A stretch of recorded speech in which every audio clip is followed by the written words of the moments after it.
the Twins have been in this position before, 2 straight losses and trying to avoid a third, and they've been successful each and every time so far this season. They'll look to continue that trend tonight against the Indians inside Progressive Field. Jose Barrios is set to make his 9th career start against Cleveland. His solid numbers against the Tribe include this year's season opener, where he fanned 10 in 7 2/3 innings of scoreless baseball. On the mound for the Indians is righty Trevor Bauer, who is winless in his last 6 outings, a stretch that includes 41 strikeouts, but also 6 home runs allowed and not a lot of support from his team behind him in the field. Hi everyone, welcome to Progressive Field. I'm Audra Martin. Tonight, as the Twins try to avoid their first 3-game losing streak of the season, they'll turn to a guy they've been able to rely on so often already this season, and that's Jorge Polanco. Not only does he have strong career numbers against Trevor Bauer, but now he finds himself on yet another impressive streak for Minnesota. He has reached base safely in each of his last 20 games, a stretch that includes 11 multi-hit performances, 15 runs driven in, and 9 extra base hits. He's making a strong case to be an all-star and is easily the Twins' MVP so far this season. But for Polanco, priority number 1 is helping his team win games.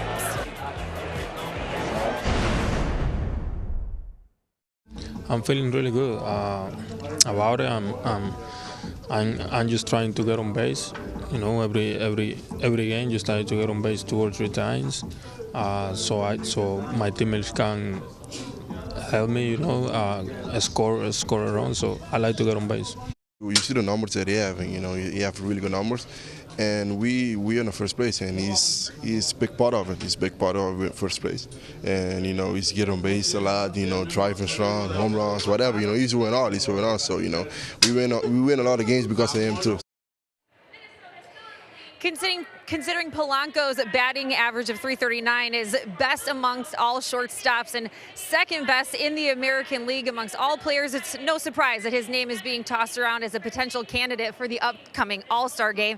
And Dick and Bert, though, unfortunately, he does have some stiff competition, a guy we've seen all too often, especially this series, Francisco Lindor, who continues to be very impressive over there for the Cleveland Indians. Yeah, of course, the All-Star game is here in Cleveland. Pretty good chance the Cleveland shortstop's going to be in the All-Star game, too. The Indians still think that they can put some pressure on the Twins and make a race of it in the American League Central, and Francisco Lindor is going to lead the way. Yeah, I think over the first 2 ball games, we've seen what Lindor can do. 3 home runs. He's been at the All-Star game already 3 times, but this is a guy that Jose Barrios would like to keep off the bases early.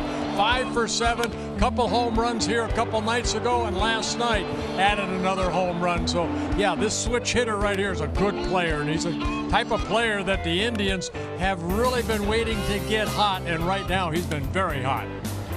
Well, the Indians have scored a lot of runs against the Twins in the first 2 games of this series, but that may change tonight because Jose Barrios is on the mound for the Twins. He's got great career numbers against Cleveland, and he'll try to win the series finale.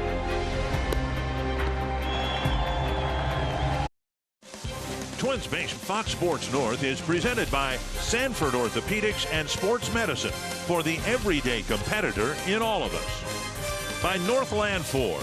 Visit buyfordnow.com and your local Northland Ford dealer today. And by Wisconsin Dells, the water park capital of the world. The Indians looked at this series at a test for survival in the American League Central. They've won the first 2 games, and the Twins will try to win the series finale. First pitch is coming up next.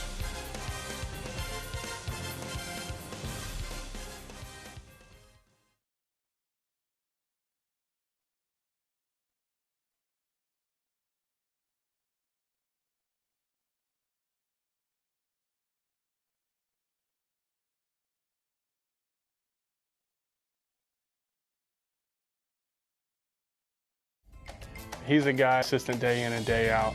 You know, hard worker.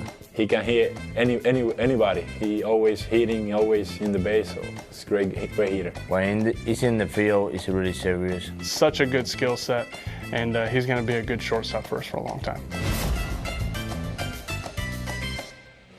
He certainly has been this year. He'll hit second in the batting order today as the Twins hope to win the series finale. It's a 3-3 road trip against a couple of good teams, the Tampa Bay Rays and of course the Cleveland Indians, and the Twins still lead tied for the lead for the greatest run differential in the major leagues, plus 104 runs. And the Twins tonight, the Menards batting order about as left-handed as it can get, because the mound opponent for the Twins is nasty against righties. So it's Kepler leading off, then the switch hitting Jorge Polanco, Mitch Garver, the designated hitter, Eddie Rosario, Marwin Gonzalez, Jonathan Scope, A-Ray Adrianza, C.J. Cron, and then Williams Astudillo. And tonight's starting pitcher stats are brought to you by Home Furniture, and that is Trevor Bauer. You know, opponents coming into this game hitting .201 off of them. Right-handed hitters just .160. Left-handers .258. That's why a lot of the lefties making his 14th start and his second against the Twins this year. Northland Ford Indians defense for the series finale. Luplow in left, Martin in center, Naquin in right, Ramirez, Lindor, Kipnis, and Bowers the infielders. Roberto Perez doing the catching for the third game in a row. So yeah, Buxton, Sano, and Cruz are all on the bench because of the 160 opponent batting average. Left-handers are hitting .258 against Bauer. He's given up 10 home runs, 5 to lefties, 5 to righties. He's a pitcher that throws an assortment of pitches, and Kepler fouling off that first pitch, being a fastball. His second start this season against the Twins, he faced Jake Odorizzi back in Minnesota back on March 30th, and both of them pitched an outstanding ball game. He got a no decision in the Indians' 2-1 win. One strike to Kepler, then Polanco and Garver. Twins haven't done much in the first inning this year. See if they can maybe break out here early against Bauer. That's driven to right field. Naquin going back. This to the wall. That ball is gone. Kepler on the second pitch of the game breaks an 0 for 21 streak with a solo home run. That's the way to end that little streak, that hitless streak he was on. You know, we saw it last night. Any ball to right field just seems to be carrying here at Progressive Field. 6 home runs last night, 4 of them over the right field fence, and here looked like a changeup, something that he's added in his arsenal. Might be the last changeup he throws here this afternoon or this evening. But Kepler waited back nicely and hitting his 13th home run of the year. 53 home runs in the first 3 innings for the Twins. And again, most of them coming after the first inning. We've seen so many times the Twins going down 1-2-3 in the first inning, but not tonight. Polanco takes ball 1. And now ball 2. In that outing that Bauer pitched against the Twins back on March 30th, he only allowed 1 hit in 7 innings, and that was Polanco's triple in the 4th. And he later scored the only run. Oh, ball driven to center.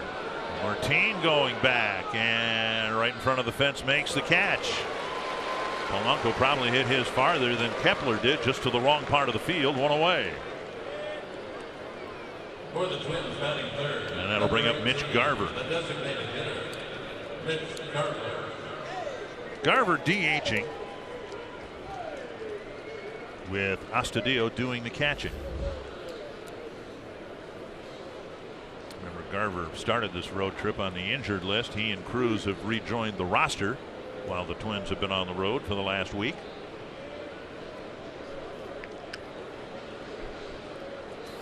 Inside, ball 1. Bauer is coming off a really disappointing month of May. He made 6 starts in May, went 0-4 with an ERA of 5.5. Yeah, a couple of those outings that raised that ERA were early in May, but over his last 3 starts, 0-3 with a 3.8 ERA. He's been pitching better as of late. He just has not received at times a lot of run support. 2-0 to Garver. And now 3-0. Control from time to time will get away from him. Twins have had some success against him in 19 starts against the Twins.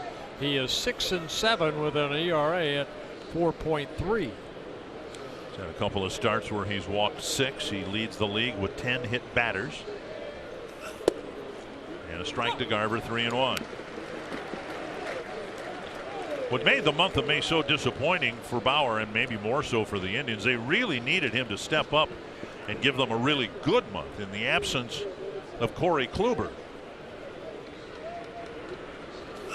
Came inside with a fastball, got a swing and a miss on what might have been ball 4. Kluber out with a broken arm. Clevenger out with a strained back. Full count to Mitch Garver. And sad news about another starter, Carrasco, yesterday. Missed some time because of a blood disorder. Tap foul.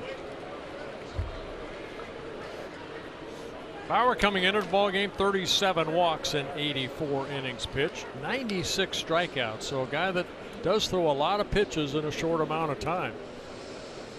He's actually thrown more pitches in a ball game this year than anybody in baseball, averaging 111.3 pitches per game. He's a very well conditioned athlete, and because in part of his conditioning, they'll let him go 110, 115 pitches, where most starters are limited to about 100. He's in the class of Justin Verlander type as far as strength and getting deep into the ball games, they hope. Full count again to Garver, and a half swing on a breaking ball down and away. First strikeout of the ball game. Yeah, good slider right there. He's got a nasty slider. We'll bring up Eddie Rosario. He too should be here in Cleveland for the All-Star game. Well, a lot of great numbers for Eddie. You see where he ranks in hits, extra base hits, tied in home runs, tied in RBIs, and also 42 runs scored. And Rosario getting cleanup. One off the league lead in home runs held by Gary Sanchez. Lands in front of the plate, ball one. Yeah, he has faced Bauer more than any other Twins batter here tonight. 39 at bats. He has 9 hits, a 308 average with a couple home runs against Bauer.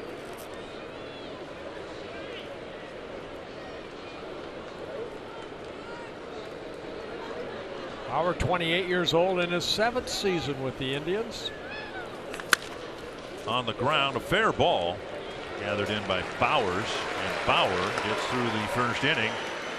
After the second pitch of the game went over the fence off the bat of Max Kepler, the Twins have a 1-0 lead.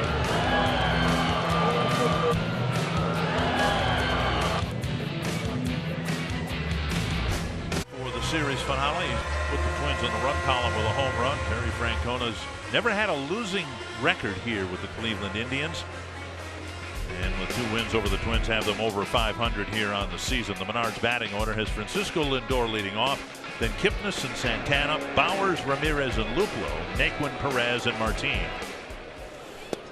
And down and away, ball one from Jose Barrios. Haven't been enough shutdown innings for the Twins in this series, and Barrios would like to provide one here in the bottom of the first, and hopefully he can get this guy out. 1-1. Let's take a look at tonight's starting pitcher stats that are brought to you by Home Furniture. And that is Jose Barrios making his 13th start, his second against the Indians. Opening day starter for the Twins this year, beat the Indians 2-0. Corey Kluber, his mound opponent, pitched an outstanding ball game too. But Barrios shut out baseball for 7 2/3 innings, allowed only 2 hits, 1 walk, and a season high 10 strikeouts in that outing. 1-2 to Lindor. And a foul back. Lindor, Kipnis, and Santana.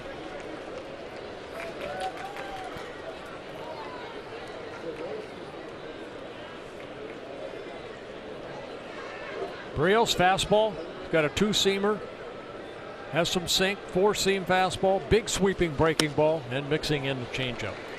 Fastball missing. It's 2-2. When he faced the Indians on opening day, he featured a great changeup. He throws a season long about 13% of the time, but he threw 18 of them in the opening day assignment against Cleveland. That might have been it right there. Polanco flips and gets Lindor. 1 away.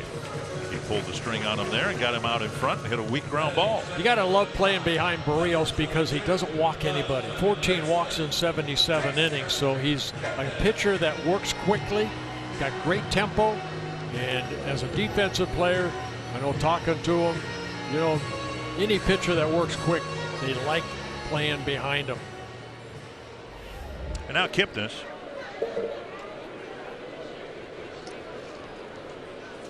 Foul back. You know, one thing too with Barrios, and we see it with Gibson too.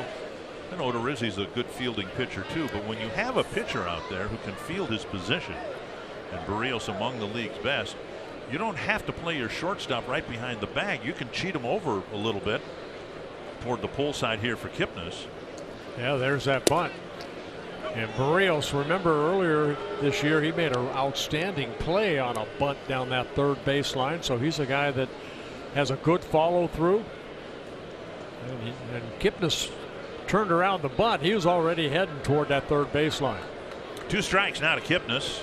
Now the Twins infielders playing Kipnis 2 aside.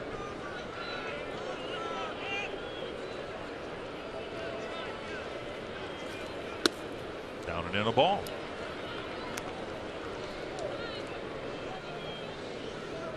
Barrios just 25 years old in his 4th season with the Twins, making his 9th career start against the Indians. Change up, flip down the left field line. Rosario has no play.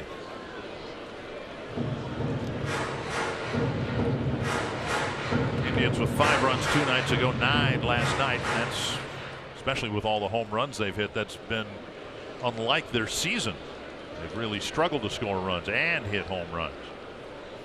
Now they come into this game hitting only .227 as a ball club. Only the Toronto Blue Jays have a lower team batting average.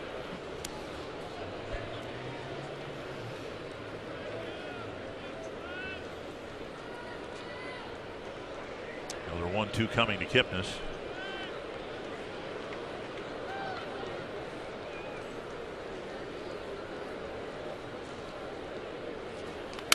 Changeup, a weak ground ball, backhanded by Scope, throws him out 2 down. Check out the Twins in the field with Buxton on the bench. Kepler slides over to center field. Gonzalez is in right field, and Eddie Rosario in left. Adrianza, Polanco, Scope, and Crone, the infielders, and Astudillo, the 3rd different starting catcher for the Twins in this series.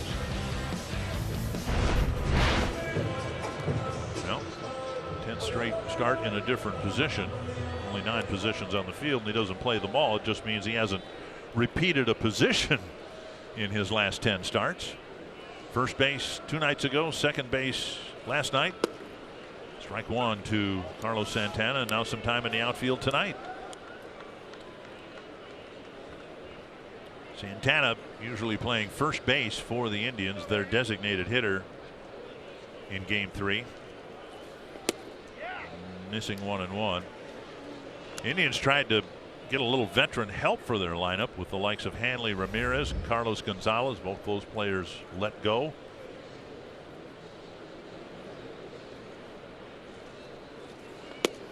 The outside corner again with that breaking ball. Yeah, just like strike 1, a breaking ball that starts outside and then breaks over the outer half of the plate.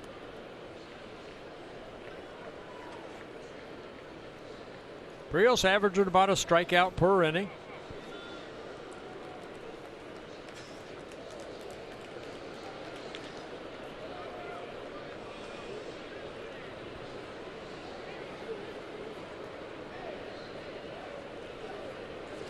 Fastball driven to right. Gonzalez won't catch it. It bounces off the wall. A high hop, and Santana rather goes into second with a 2-out double.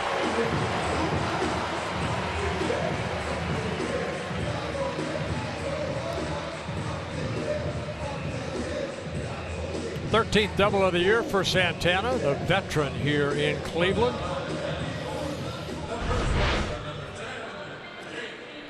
This is his 9th season with the Indians, last year with the Philadelphia Phillies. And now back wearing an Indian uniform. Good job by Gonzalez playing the carom, but it's a 2-out double. And now Jake Bauers will bat. Seen him in the outfield. Now tonight we see him at first base. Tying run at second, 2 down.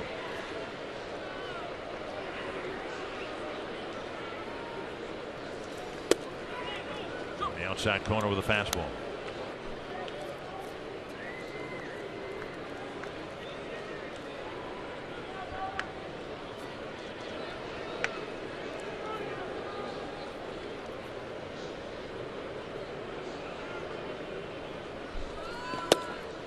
Nothing away. 1-1.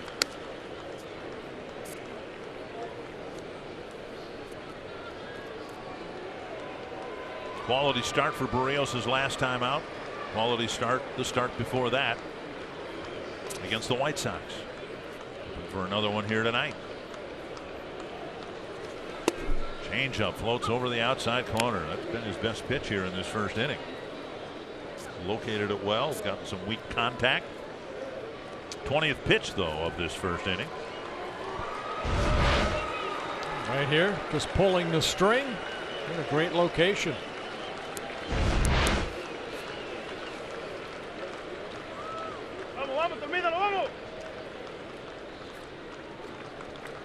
One and two to Jake Bauers. Breaking ball missed down and in.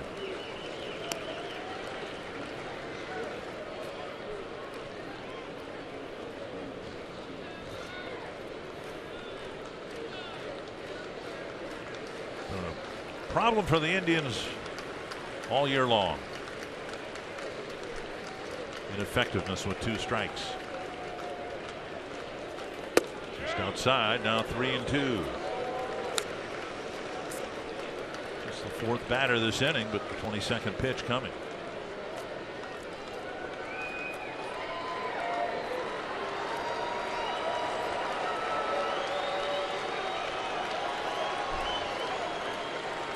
He's got 3 pitches to go to here.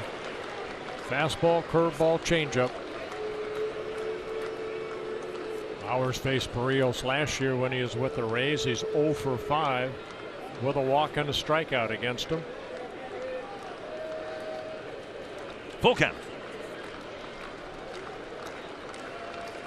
Changeup got him looking. Wow. Backed it off to 81 miles per hour, and it's a shutdown inning. The Twins still have their 1-0 lead. Nothing lead, and we have stuff from the clubhouse with the Twins looking to avoid their first 3-game skid of the season. Rocco Baldelli talked about the positives from the first 2 games, saying overall he feels pretty good about his team's at-bats. Felt like majority of them were pretty quality at-bats. Unfortunately, he just feels like they got pinched in a couple pitching positions that they couldn't take advantage of, and he said you got to give the credit to Cleveland. Good teams take advantage of other teams' miscues, and that's what they've been able to do and hit the ball hard in a couple key situations. After the game, the Twins head to Detroit for a 3-game series, and the starting rotation has been pushed back a day. Rocco Baldelli did not want to confirm who will start tomorrow, but did confirm that Kyle Gibson will go on Saturday, followed by Jake Odorizzi on Sunday. Guys? All right, thank you, Audra. Marwin Gonzalez taking a pitch up high, ball 1, now getting a bug out of his eye. Gonzalez homered here a couple nights ago.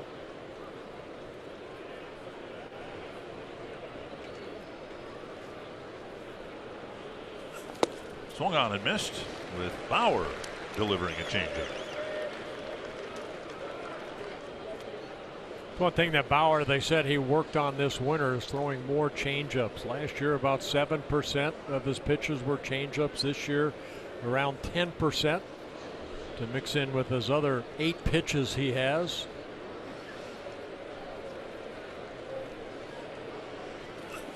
I thought it was interesting when we were working with Jim Cott in Baltimore, and Jim said if there was one thing he could do over, and there wasn't much that he would do over. He won 283 games, but he wished he had a good changeup. He appreciates it now more as a broadcaster than he ever did as a pitcher. 1-2 to Gonzalez. Hooked foul. I think Jimmy, you know, playing with him, Kitty Cott was he's almost the same as myself. I never really thought I had a good changeup either. You know, it's something that you worked on, but I myself, you know, I talked to Frank Viola. You talked to players that had great changeups when I played with them, and I just couldn't get the feel for it. And I think Kitty was the same way. Another 1-2 coming to Gonzalez. Off of Bauer toward the second baseman Kipnis, and he throws him out. And Bauer's going to try to walk it off. It looked like it hit him on a leg. A wicked liner right up the middle. I think he got his ankle right there. So he gets an assist, one that he doesn't want. Take a look. Gonzalez taking right back up the middle. Yeah, look, hit the back of, I believe, his left foot. He was trying to get out of the way. It was a similar line drive that hit Corey Kluber in the right forearm and broke his arm. We're still trying to walk around the mound, and last thing the Indians need is the loss of yet another starting pitcher.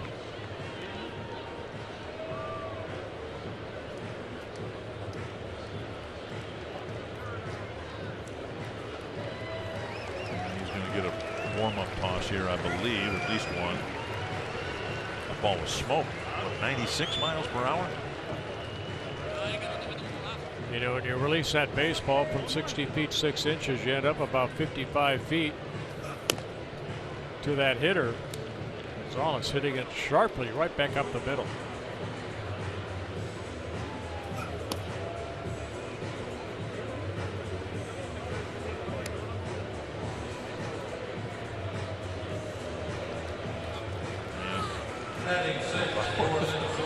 Screams as he turns his back to home plate. Not in pain, but in frustration, I guess, that he's given up some well-hit balls here. Schoop has hit him well. 6 hits, 13 at bats. So as Rocco Baldelli was trying to figure out which right-handed batters to put on the bench for this game, Schoop was not a candidate because he's had some success against this guy. Bouncer to third, 2 hops to Ramirez. Low throw. Nice pick at first by Bowers, 2 down. It's a tough play for a first baseman, too, at this time of the evening with that sun setting. So Bowers made a nice little pick right there for the second out. Take a look right here. Ramirez just throws it low. You can see that ball getting into the sun, and Bowers maybe closing his eyes right there, but able to keep that ball in the glove. Here's one of the hottest hitters for the Twins, A-Ray Adrianza. He takes strike 1. As hitting streaks go, a short one, just 4 games, but he's gone 7 for 13 with a home run and 5 runs batted in. And it's continued a nice surge for him after a bit of a slow start. Down and in, 1-1. The fluid batting order from night to night, we'll see different players, is enabled because guys like Adrianza have been productive. We want to call them bench players, just productive players. No, Adrianza's kind of always, since he's been a Twin, in this type of role, so he knows what he needs to do to stay ready when he is in the lineup. 1-2. Takes a breaking ball there.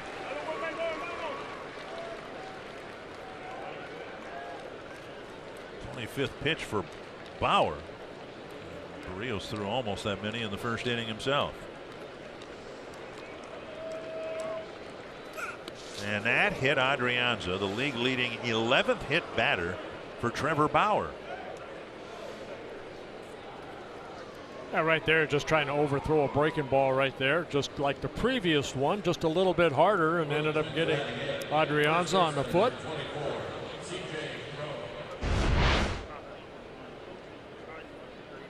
Off the front foot. Here is C.J. Cron.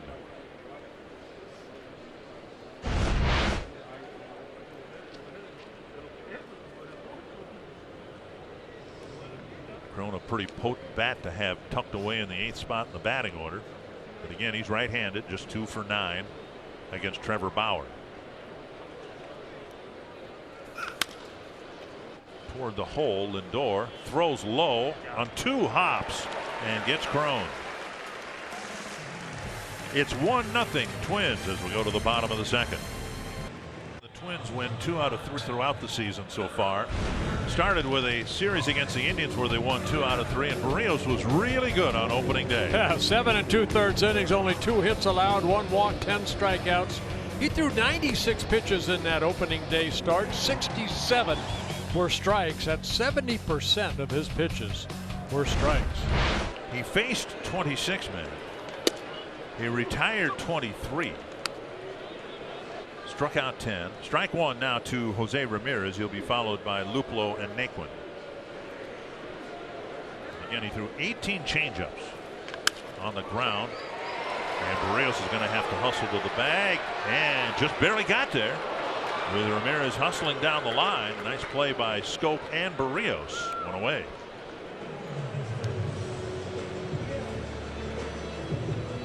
One down. That'll bring up Luplow. My job as a pitcher, once you see that first baseman dive for the ball like Crone did, is to get over there. And Barrios and his speed able to get over there, find the ball and the bag.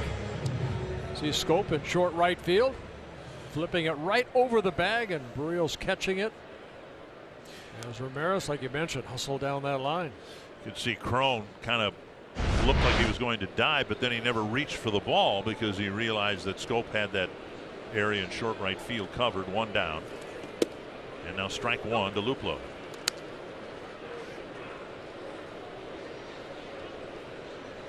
Five and six first pitch strikes for Barrios. So getting ahead in the count.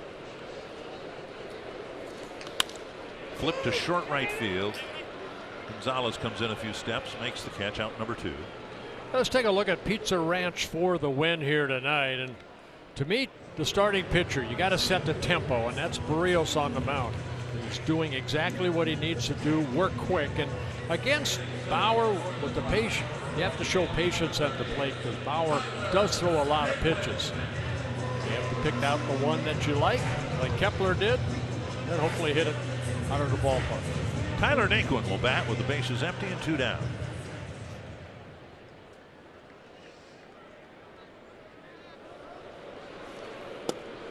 And another first pitch strike with another off-speed pitch.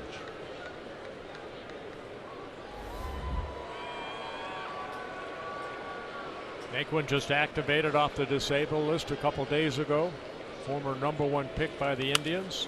2 strikes. Talked with Wes Johnson today about the in-game meeting he had with Barrios a couple starts ago. We got a shot of it in the dugout. It amounted to really more a pep talk than anything else, trying to build Barrios' confidence, and in essence saying, hey, you're Jose Barrios. Go out there and pitch like Jose Barrios. And we saw an immediate uptick in velocity and sharpness with his breaking ball. A little mechanical tweak that they worked on, but the increased velocity is, well, there's 94, a high fastball, a strikeout, and a quick second inning for Barrios. Now, if you're there, if you're going there, check with Kevin first. But as generous as he is, he may have opened up a tab and might be buying the first drink for everybody. I don't know. You got to check with Kevin first. Here's spending his money. I like it. Well, somebody has to. Inside to Williams Astudillo leading off the 3rd inning. So we've noted that Bauer is really tough against right-handed hitters, and the Twins are leaving Jason Castro on the bench. The ball spanked to center, and Astudillo gets a base hit. And he'll round first and hold up there. Castro's 0 for 9 against Bauer, so Astudillo got the start today and gets a base hit, the second for the Twins. That'll bring up Kepler. Take a look at his first inning home run. StatCast AI powered by AWS. Yeah, second pitch of the ball game. 13th home run for Kepler at 369 feet. Things of beauty. I like the ones that just barely get over the wall, because they all count the same, right? I didn't like them at all. So Kepler with a man aboard and nobody out. Twins have hit some balls hard first time through the lineup against Bauer. And Kepler takes a strike of the knees. Yeah, more the curveball right there by Bauer.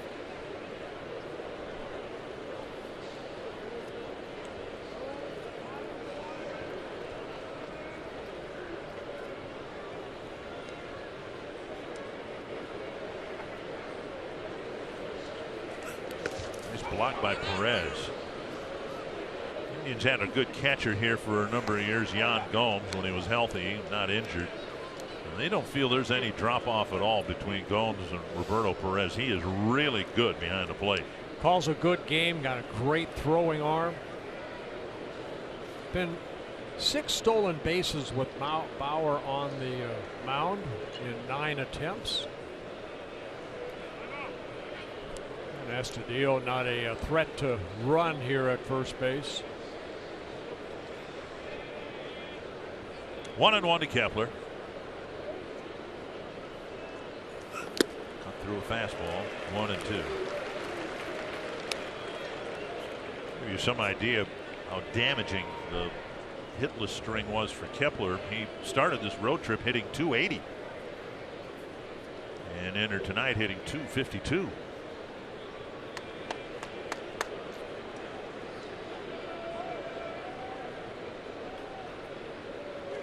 Breaking ball beaten foul.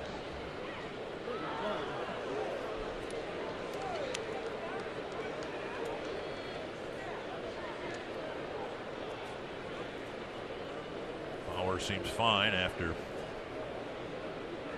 taking a line drive against his foot during the Marwin Gonzalez leadoff at bat in the 2nd inning.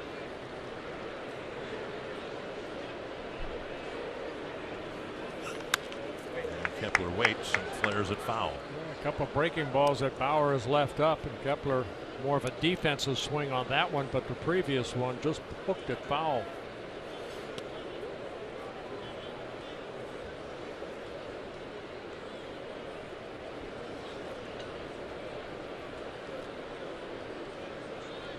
Kepler, even though he'd been slumping, Rocco Baldelli kept putting him in the lineup. Like in basketball, if you miss a few shots in a row, you got to keep shooting to get your shooting slump over with. Driven to right, down the line, and deep again. And gone. A 2-run home run for Max Kepler, and it is 3-0. I stayed with that breaking ball. Third one was a charm for Max Kepler. His 14th home run of the year, and the Twins take a 3-0 lead. Thanks to Max Kepler's 2 home runs. Another breaking ball. Max stayed back nice. A couple of years ago, Kepler hit 3 home runs in a game. They were all on fastballs down and in, and now he's getting off speed stuff and hammering them out here at Progressive Field. 3-0, and now Polanco will bat. Nobody out. Inside, ball 1. Polanco with a deep fly to center. Martin caught it right in front of the center field fence. A couple of hops. Bowers to the bag. 1 away. That'll bring us to Mitch Garver. Home runs 13 and 14 for Kepler. 39 runs batted in now for the Twins center fielder tonight. Garver struck out swinging his first time up.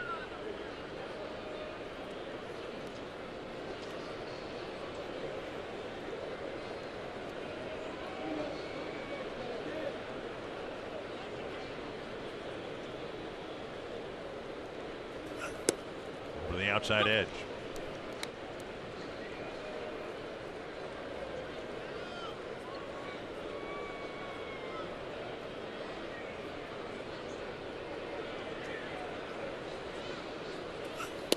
Strike 2.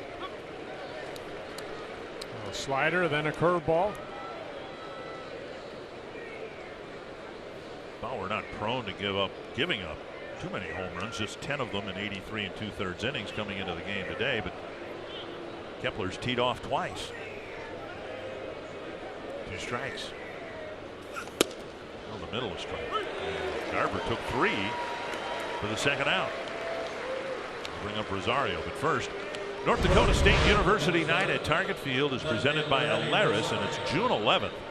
A limited number of NDSU night ticket packages are available that include your ticket to the game plus an exclusive co-themed NDSU Twins cap. Log on to twinsbaseball.com/NDSU or call 800-33-TWINS to learn more. Here's Rosario, hit a ground ball to Bowers, his first time up.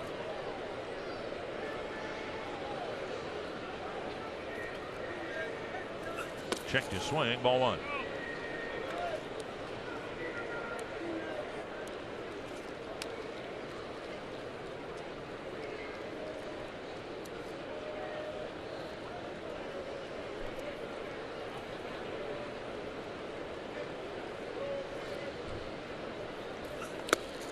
I thought Rosario should have gone to the All-Star game last year. He did not, and the main reason he didn't was because of the team's record. Well, now conversely, Twins right now have, tied with Houston for the best record in the American League, and that record should allow more Twins to come to the All-Star game here in July.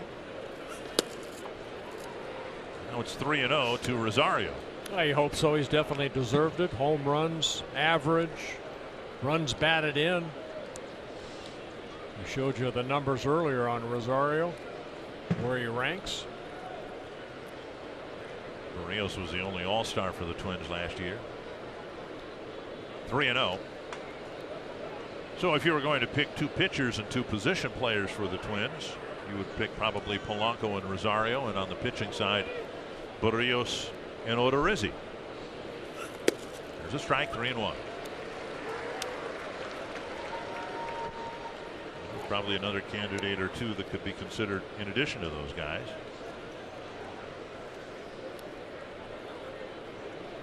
Three and one to Eddie Rosario. Spun foul over the screen, and it's 3-2.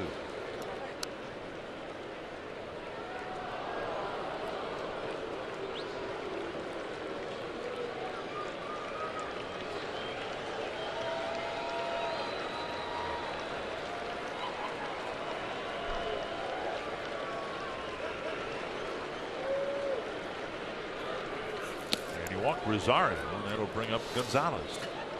First walk for Bauer. Now batting for Minnesota, right fielder Marwin Gonzalez. Gonzalez hit a smash against the foot of Bauer. It was turned into an out by Kipnis. They made solid contact and hit the pitcher in the leg.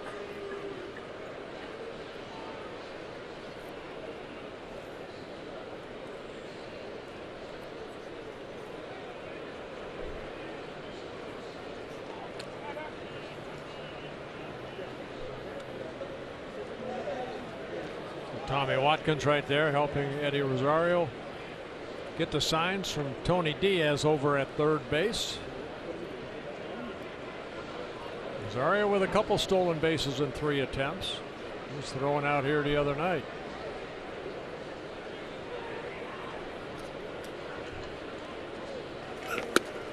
Fastball gets a swing and a miss.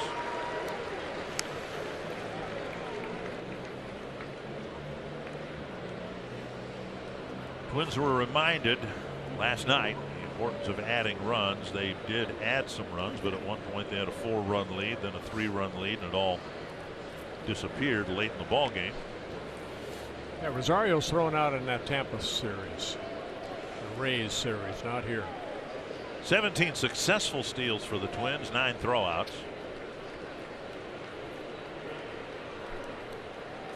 Foul back. Gonzalez with a hefty cut. We saw him late in the ball game last night, right on a pitch in terms of his timing, but just not making contact. Fouling pitches off. 2 strikes, and we'll see if the count enables Rosario to try to steal a base here.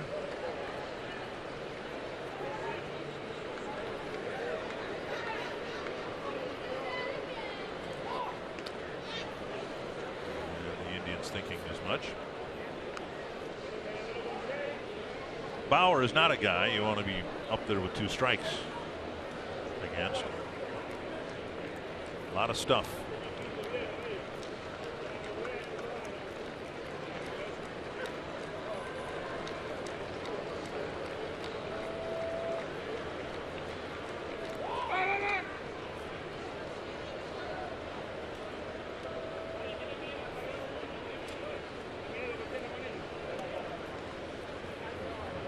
Buxton, of course, the top base stealer. He has 10 of the 17 team stolen bases.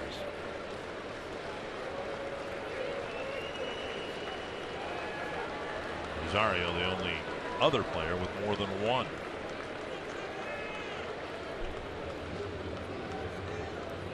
Doesn't go, and pitch is high. That might have been one of those semi-pitch outs. We almost see as many of those as we do true pitch outs now. Something up in the zone. Yeah, Bauer, 63 major league wins, 52 losses, ERA just under 4 in his career.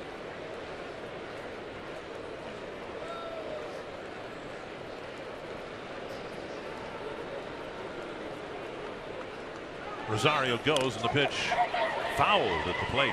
Rosario will go back to first.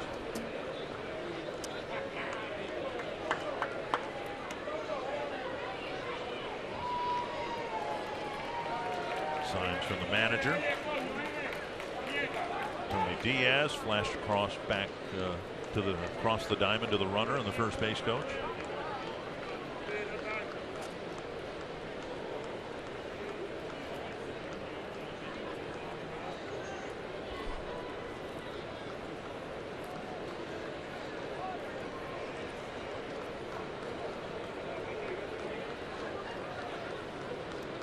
Rosario stayed put. The ball tapped foul. You know, back when Cesar Tovar played for the Twins, Vern Morgan was the first base coach, and you know, Cesar didn't pick up the signs very good. I believe Frank Crosetti was over at third, and Vern Morgan told him, he said, every time I say, you know, Cesar, I want you to, or Tovar, I want you to steal. And sure enough, he kept saying Tovar. Cesar finally came back to first. He said, you can call me Cesar. You don't have to call me Tovar. He had no idea. 1-2 to Gonzalez. With Rosario going, swung on and missed. Oh, speed pitch, and Gonzalez strikes out to end the inning. But Max Kepler has gone deep twice against Trevor Bauer, and it's 3-0. Had some great games here, and he's off to a great start tonight with home runs in his first 2 at bats. Now a 3-0 lead for Berríos. Roberto Perez will lead things off in the Cleveland third. Yeah, Berríos needed 22 pitches in the first inning, only 7 to get 3 outs in the second. Breaking ball, good pitch, but not called a strike. Perez, Martin, and Lindor in the third.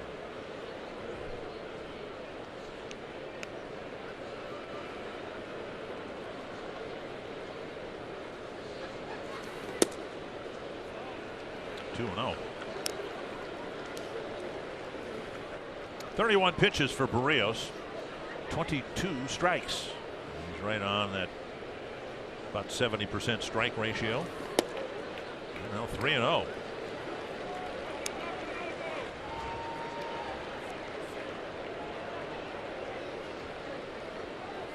Perez with 9 home runs on the year, including one last night. A 4-pitch walk puts him aboard. First walk issued by Berríos. And right away, he'll pitch out of the stretch. Twins fans, enjoy your next game from the Cub family section, welcomed by Fox Sports North. Tickets in the alcohol-free family section include a free hot dog and Pepsi.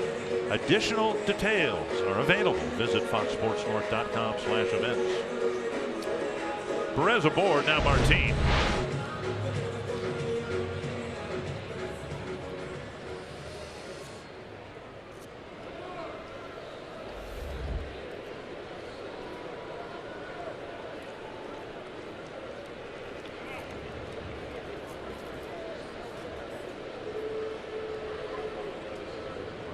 Hitting ninth. The Indians have tried to rebuild their outfield in the absence of Michael Brantley, and it hasn't worked out real well. Yeah, Martin first came to the big leagues with the Rangers, also spent some time in Seattle and the Cubs and the Tigers. So he's been around the block a little bit. Came in a trade last year to the Indians. Martin was just acquired by the Tigers last year here, played a few ball games, and he had a life-threatening situation, a bacterial infection that was causing organ failure.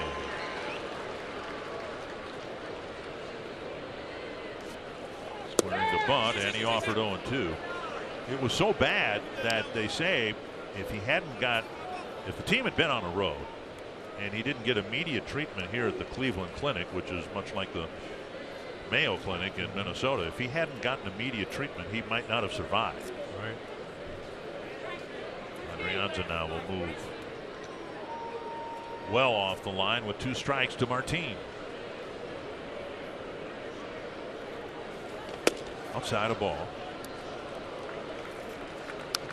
3 double plays turned behind Berríos so far.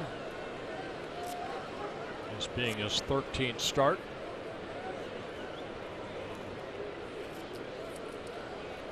Big guy to get because of how hot the on deck hitter has been. Francisco Lindor.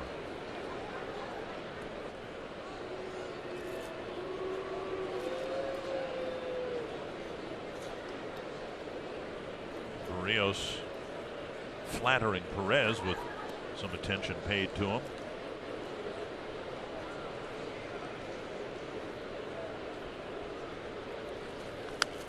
Foul back.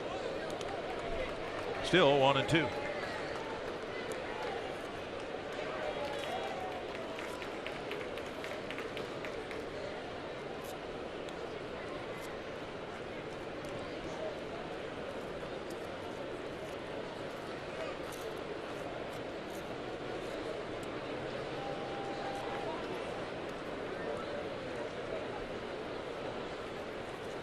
Changeup got him.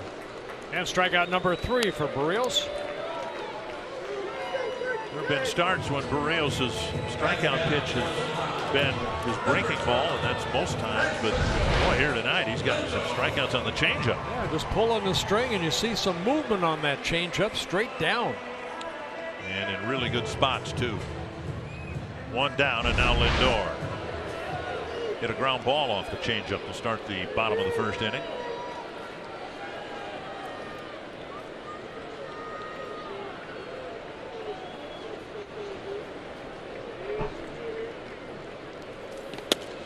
Away, ball 1. Lindor missed the first 3 weeks of the season for the Indians, and they actually played better without him in terms of won-loss record than they have with him. 2-0. But if they're going to continue to close the gap on the Twins as the summer months roll along, they're going to need this guy to do what he's done over the last week or so. Yeah, started the season with a sprained left ankle. 2-0 to Lindor. Through the fastball. Without him to start the year, the Indians were 11-7. And they have won 2 games here in this series to climb back over the 500 mark, 31-30. And you can see what he's done over the last month or so. On the outside corner. Looked like it was well off the plate. Twins got a call there, I think. 2-2.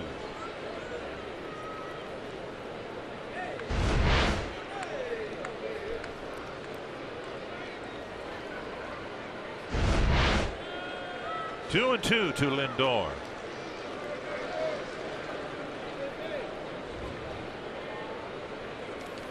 Hold back the fastball.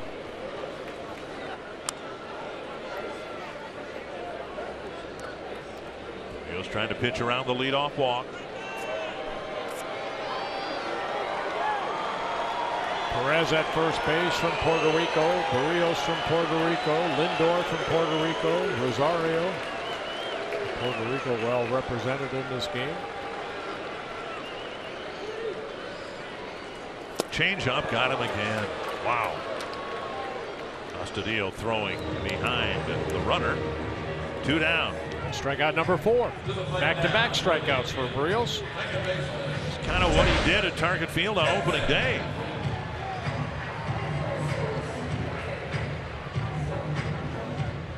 I remember the couple prior pitches, the fastballs in the low 90s. Then he pulls the string, so Lindor way out front.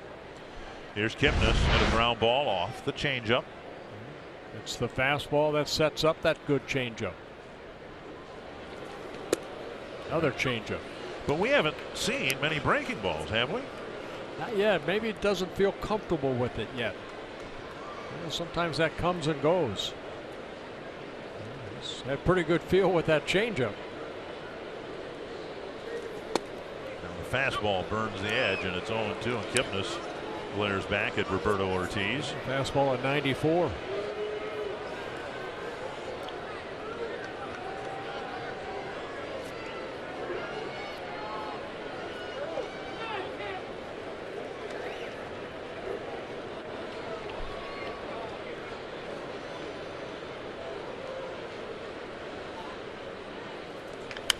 Ouch. Got the kitchen. One hopper to Crone. The Indians get a leadoff walk, and then Barrios goes to work. Fox Sports North is presented by Chevrolet, the #1 selling brand in the Twin Cities. And by Grand Casino. The best stories start here. It is 3-0 Twins thanks to Jose Barrios' 3 shutout innings and Max Kepler's 2 home runs. And the Twins will hit now in the 4th inning, starting with Jonathan Scope. He had a ground ball to third his first time up.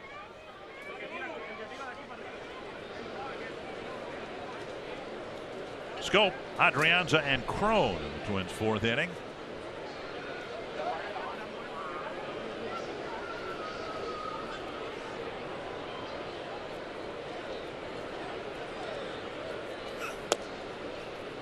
On the outside corner, strike 1.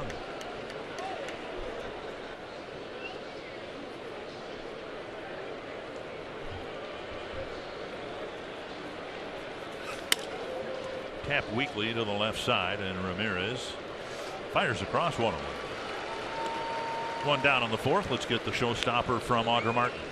Well, guys, for that showstopper, we go to Toronto last night with the Yankees in town and up 7-6 in the 8th inning when Vladimir Guerrero Jr., continuing to make up for that bit of a slow start, smashes a 3-run shot to left center field. That's his 7th home run of the season, helping the Jays to the 11-7 win, giving them back-to-back wins for the first time in more than a month and snapping the Yankees' streak of 9 straight series wins. Guys.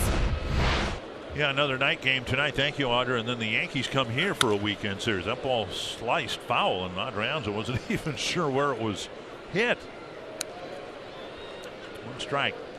So the Yankees will come here as a first-place ball club, and that's why this week's so critical for the Indians. They've won the first 2 against a first-place Minnesota Twins ball club, and it doesn't get any easier this weekend.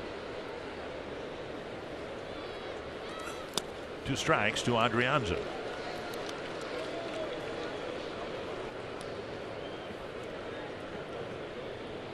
What the count was on his first at bat when Bauer ended up throwing the pitch and hitting him in the front foot. Another one flared foul. This time he went with a fastball.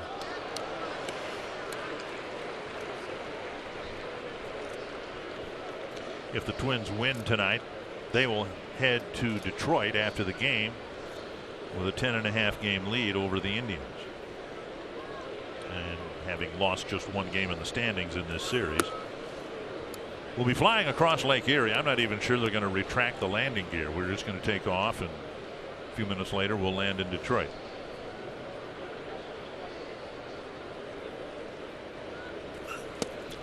Strike 3, 2 down. Oh, good curveball right there. Strikeout number 4 for Bauer. 2 down. That'll bring up C.J. Crone, who's contributed mightily, figuratively and literally, in the Twins' offensive success this year. In the last 23 games, hitting .351 with a lot of damage. Yeah, 13 home runs overall, 12 doubles, hitting in .276, and he's driven in 39. You can see how he's done over the last 23 ball games.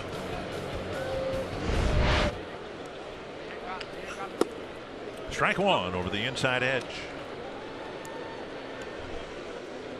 60th pitch coming up for Bauer, and he'd like to have 2 of them back. Check swing, no swing, says Jeff Nelson.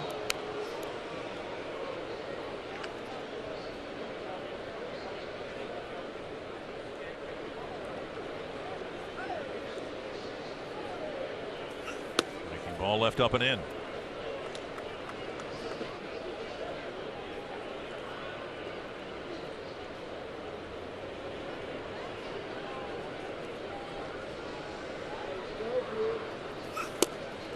Fastball. And a strike, 2-2.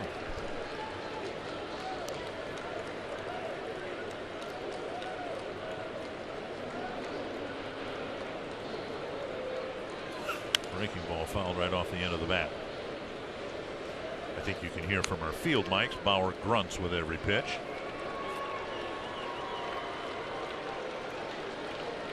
They do it in tennis. Tennis players, the good ones, sometimes grunt when they strike the ball. Dribbler up the line, and Ramirez has it go right under his glove. Crone will round first, dig for second base, and he is in there. C.J. Crone ends up at second with Ramirez overrunning a weak ground ball. Credit Tommy Watkins getting Crone's attention as quick as he can to tell him to go to second base. Yeah, as a runner, you're just running down that line. You're not really looking at the ball. Crone head down, ball skipping underneath Ramirez. It's Lindor that has to pick it up. And Crone right there listening to Tommy Watkins. Go, go, go. And he slides in safely before the tag of Kitmus. So a two-base error by Ramirez, his 11th error of the year. That was a well-rounded turn by Crone. He almost ended up on the outfield grass. See if the Twins can take advantage of the error with Astudillo at the plate. Lifted to right on the first pitch, hit right at Naquin. And the inning ends. Bottom of the fourth coming up. Twins leading 3-0. Walk, but no runs. It's nothing Minnesota. And the Twins are installing new magnetometers at the gates of Target Field. These adjustments will strike a balance between safety and efficient access to the ballpark. Beginning when the homestand starts on June 11th, you'll no longer be required to remove items from your pockets like keys, phones, wallets when entering the ballpark. And starting on July 5th, the Twins will adopt a single compartment bag policy that permits bags 16 by 16 by 8 or smaller. The Twins hope that will alleviate the long lines that existed during the last homestand, and yet provide safety, of course, which is everyone's primary concern. And if you'd like more info, visit twinsbaseball.com/entry. 1-0 to Santana.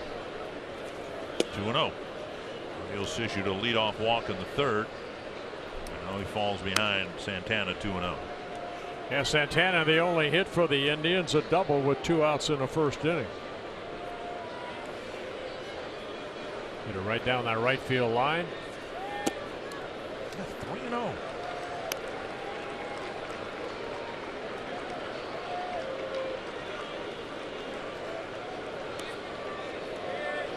He's one of the best control pitchers in the league.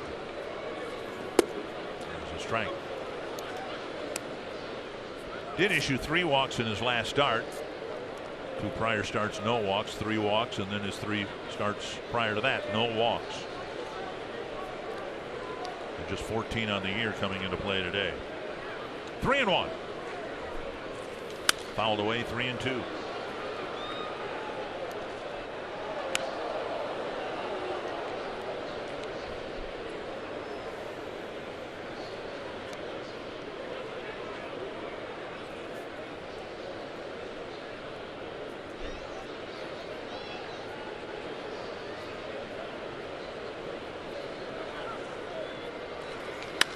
Fly ball left field. Rosario trots after it. A good pitch right there. Breaking ball. Santana fly out for the first out. Now a quick word from the Minnesota Lottery. See where summer takes you. Play the I'm Into Summer scratch game for a shot at $100,000. 1 down. Rios seems to be in control of things. Now he'll pitch to Jake Bowers.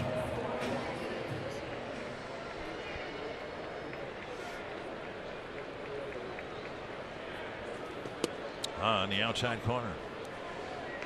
Roberto Ortiz, the home plate umpire, has given Berrios a little leeway on the outside corner, so he'd be foolish not to try to exploit that. And now with a breaking ball out there. Yeah, sometimes the art of pitching is knowing that umpire, what he will give you and what he will not. And A lot of umpires, like with the left-handed hitter, Ortiz will sit over the right shoulder of the catcher, so that outside part not that easy to see sometimes, whether it hits a corner or not. Shades of Greg Maddux making that 17-inch plate become a 23-inch plate by hitting your spot. 2 strikes.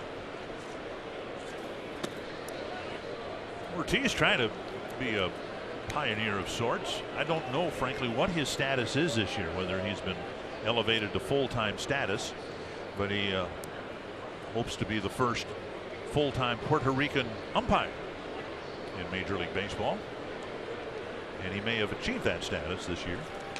Tap foul.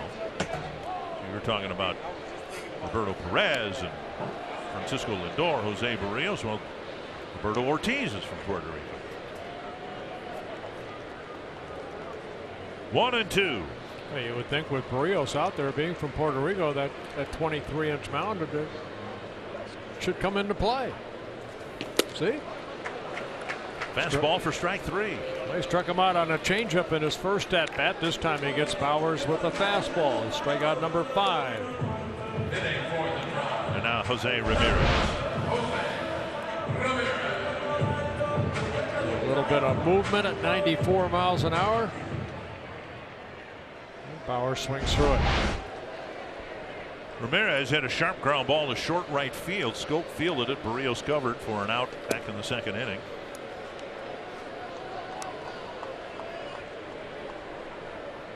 Ball 1.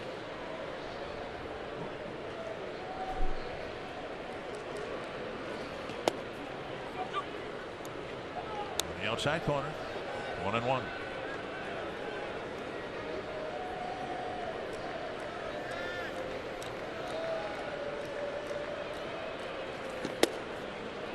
Time the outside corner wasn't called, or the vicinity near the outside edge. 2-1.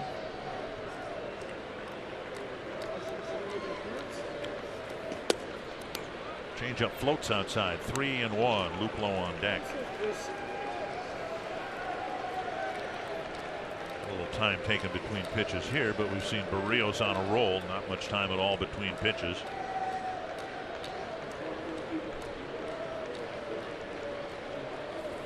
Big pop-up. Man, is this up there. Crone with the call and the catch. Barrios has set down 6 in a row. 3 years ago, Max Kepler hit 3 home runs in a game here in Cleveland. He'll have a chance in the 5th inning coming up.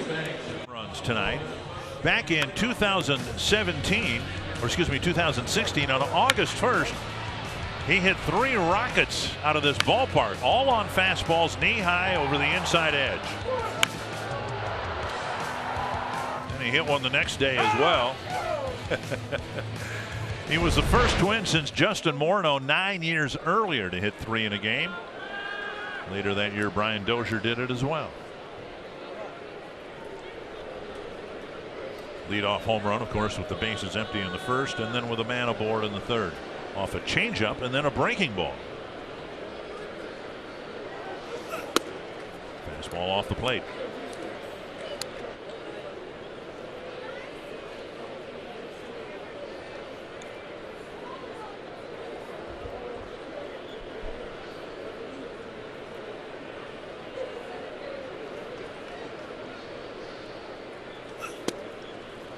Two and 0.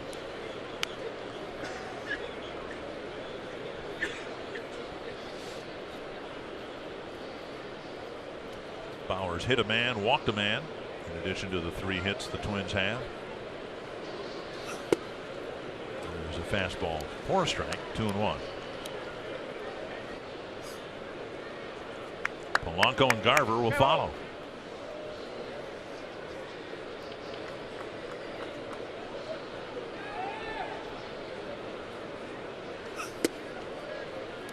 Three and 1. Bauer wanted that called right there. I think it's all fastballs this time to Kepler.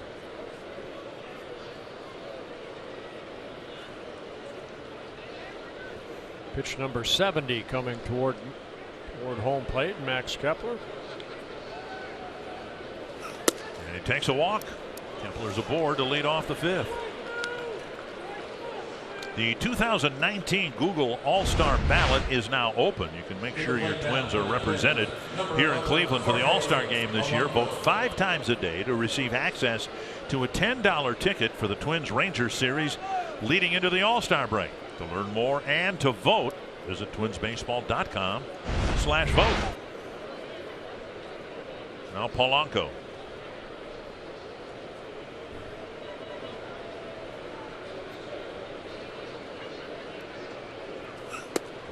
Ooh, strike with a fastball.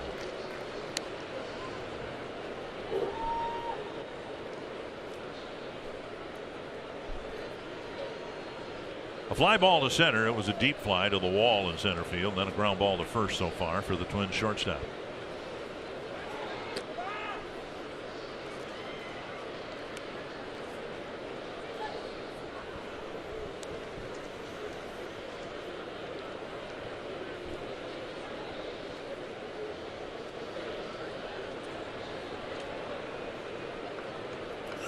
Big swing and a miss. Kepler has 1 steal, but he's been thrown out 3 times.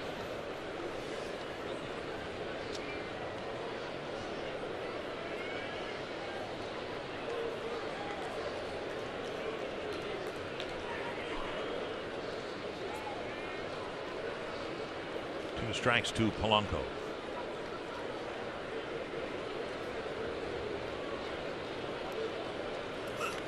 Breaking ball. Oh, what a pick by Lindor. They get it out at second base. My goodness. A wicked smash.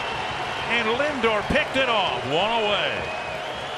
Not going to see a better play by a shortstop. That ball looked like it was already by him before he dove for it and stuck out that glove.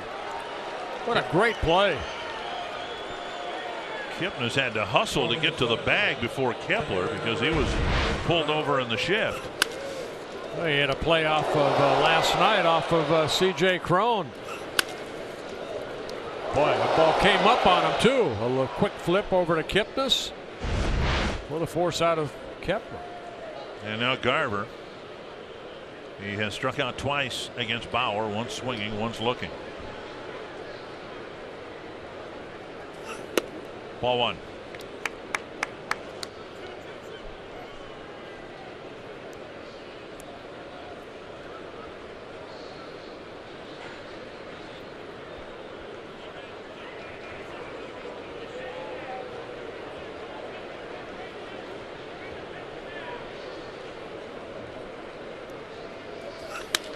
Fair down the line. Polanco around second. He's on his way to third. The ball juggled momentarily. He'll be waved around. Lindor's throw to the plate is offline, and a double for Mitch Garver makes it 4-0. Speed of Polanco right there. That ball hugged that third base bag just over the bag. A double for Garver. Which one is it? And the Twins take a 4-0 lead. Garver jumping on that fastball, opening up quickly. And right down that third baseline.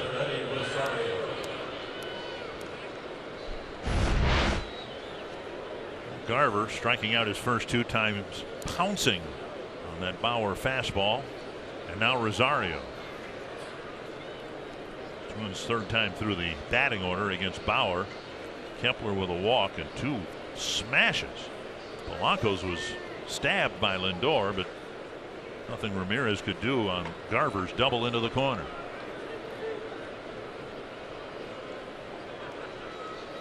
Slow breaking ball. Nice stop by Bowers to Bauer. And on the play, Garver goes to third base. And they'll bring up Gonzalez. Bauer's playing a deep first base, so he did cut over and made a nice diving play, and then Bauer ended up, like Barrios did earlier in the ball game, cover first base.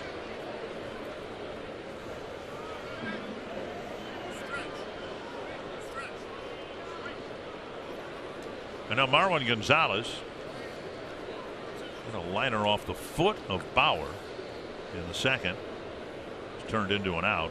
and then he struck out swinging to end the third inning.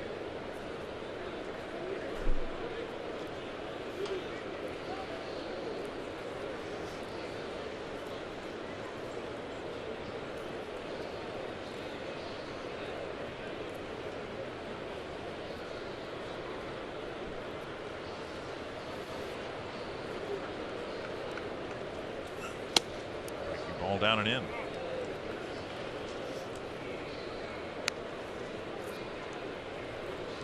"77 pitches, 51 strikes for Trevor Bauer.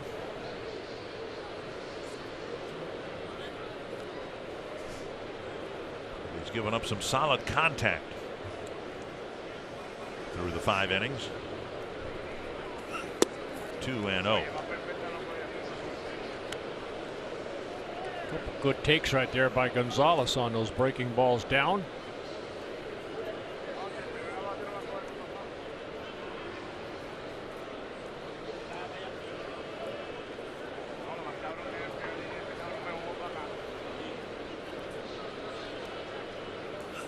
Nice pick by Perez, but now it's 3-0.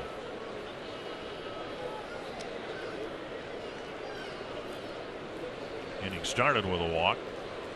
The double drove in a run, and now Gonzalez with a 3-0 count. Scope on deck.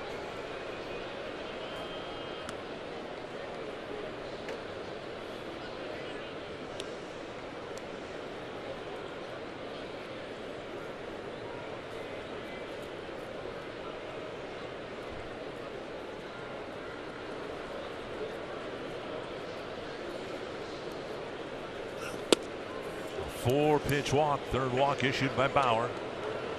And now Scope.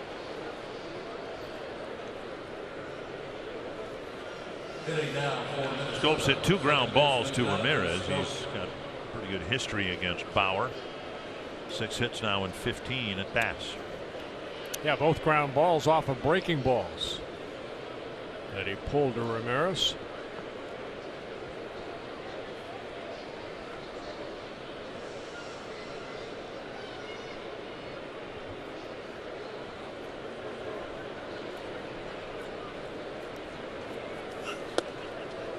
Of the changeup, strike one.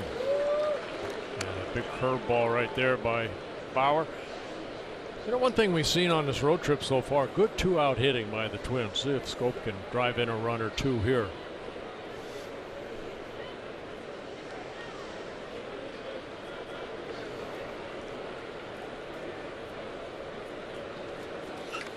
Oh, got underneath it. Fly ball to center. Martin waits and makes the catch. Another run for the Twins. Lead's grown to 4. Place here, young man on the left, rolling at Kent State. His mother and he are from New Prague, Minnesota. Big Twins fans. They were here for the orientation at Kent State and found out the Twins were in town, so they got some tickets. Sanford Health Injury Report and the difficulties for the Mets regarding Robinson Cano continue. Didn't run out a ball yesterday after being taken off the IL earlier in the day. Numbers not good for Cano. Coming over an off-season trade from the Mariners. Yeah, disappointing so far. Ball 1 to Jordan Luplow. He hit a fly ball to right his first time up. Luplow, Naquin, and Perez with Barrios settling into a groove. He set down 6 in a row. There's a strike 1-1. So far so good. This is the type of outing a team should be able to rely on their ace to provide for them. A couple of disappointing losses the first 2 games of the series. No team wants to get swept by their competitor. And so far Barrios has stepped up and delivered. Got a good tempo. 2-1 to Luplow. Luplow last night, good night at the plate. 3 hits, hit a 2-run home run late in the ball game. The change up there by Barrios. 2-2. 68 pitches, 45 for strikes for Barrios. Very good strike to ball ratio.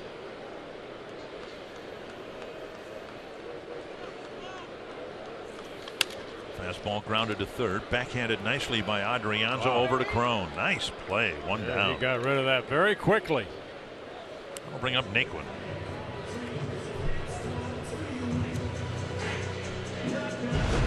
That's what's nice when you have guys like Snow made some nice plays here, but Adrianza, see how quick he's set up. Got that weight on his back foot, made a nice throw across the diamond. Play him anywhere.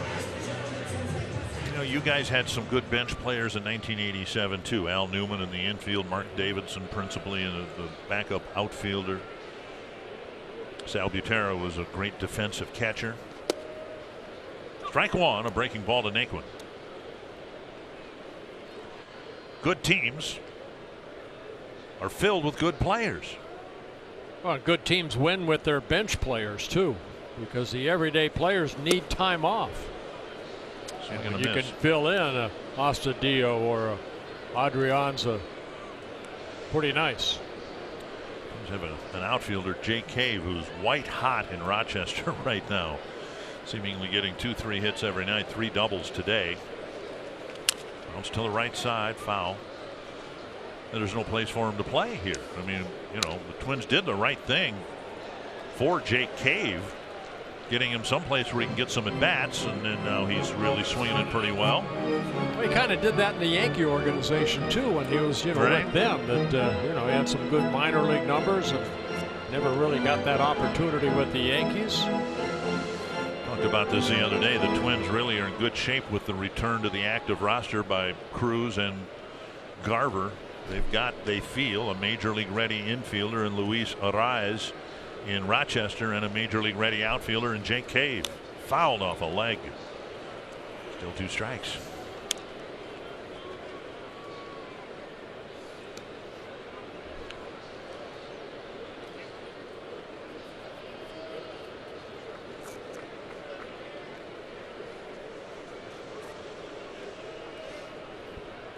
Seven in a row set down by Barrios. He struck out Naquin in his first at bat in the 2nd inning on a high fastball. Pop up near the Cleveland dugout. Adrianza goes into a slide and it's over the railing.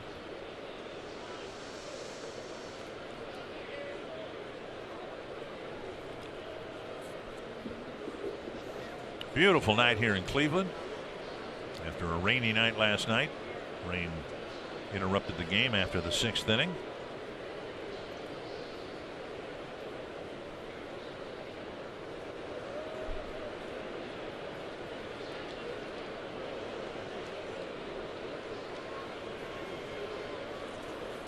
Down and in, 1-2.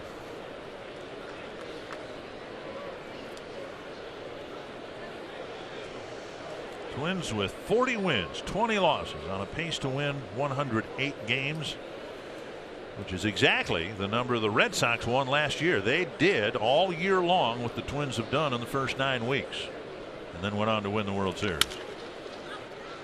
Crone actually got the first hop, 2 away. That'll bring up Roberto Perez. The 2019 FIFA Women's World Cup kicks off tomorrow, and all eyes will be on Alex Morgan, Carly Lloyd, and the U.S. women's national team as the defending champions head to France looking to win an historic 4th World Cup.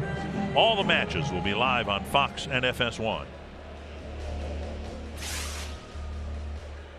Perez drew a 4-pitch walk to start the 3rd inning. And never moved from there. He's the only base runner the Indians have had since Santana's 2-out double in the 1st. Drilled to right center. That ball's hit pretty well. And it's gone. A home run for Perez. His 10th of the year. And the Indians are on the board. And Perez has homered in all 3 ball games here. Home run number 10 on the year. He walked on 4 pitches in his first at bat and then jumped on the first fastball here and hit it just over the right field fence. 375 mark. Fastball stayed up. Perez, like I said before, you're not going to get much average out of Perez, but you are going to get power. And that 10 home runs now makes it a 4-1 ball game. For Brios' 11th home run he was allowed. Now Leonis Martin taking low, ball 1.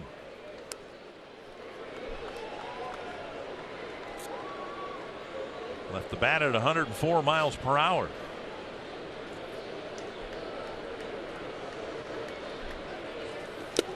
It was interesting watching Kepler and Gonzalez converge. They both, from the time it left the infield, they both knew it was gone. They must, and it only cleared the fence by a few feet, but there must be a sense, if you've done it yourself at home plate, you can tell when the ball's going to sail out of here. Bounce to first. Crone will go to the bag. And the Indians are on the board, a home run in the 5th. Let's head to the studio for the Great Clips game break.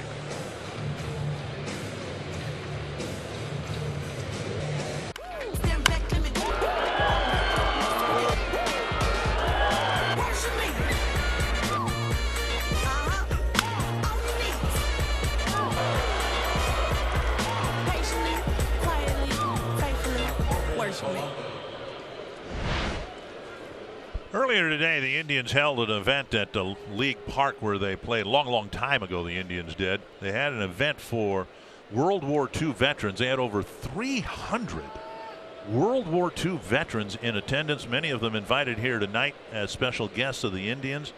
Gentlemen in their 90s, perhaps some of them involved in the D-Day invasion 75 years ago today, but our hats off to them for having lived long and presumably happy lives and allowing us to do the same. God bless them all. The batter is Ray Adrianza, and he's got a 1-1 count. Adrianza hit by a pitch in the 2nd, struck out swinging in the 4th. Spent a lot of time watching television with programs devoted to the invasion. Two-hopper, easy play for Bowers. It's a pivotal point in civilized society. Maybe the most pivotal point. One down, and now C.J. Crone. Crone hit a dribbler in front of Jose Ramirez in the 4th inning, and Ramirez never got leather on it. It rolled into short left, and Crone ended up at second base after the 2-out, 2-base error. Yeah, I think Ramirez expecting that ball to come up, and it just hugged the ground, got underneath him.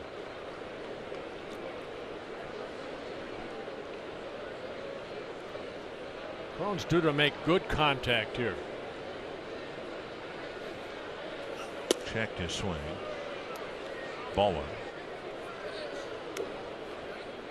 That's the way that's supposed to work. I think it was Crone last night. He got a strike called on him on Laz Diaz, calling a check swing that wasn't a full swing. 2-0.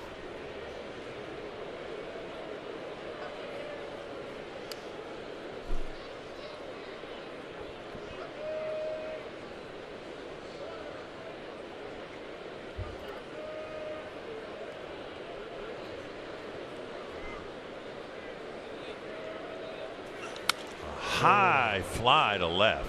Just got underneath it as Scope did to end last inning. 2 down.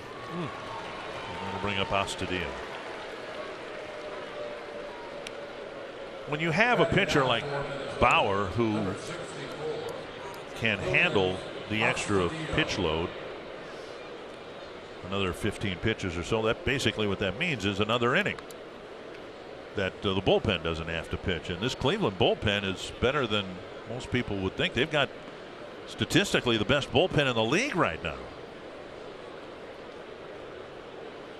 4-1 the score. Astudillo hitting with 2 down in the 6th. Ball 1.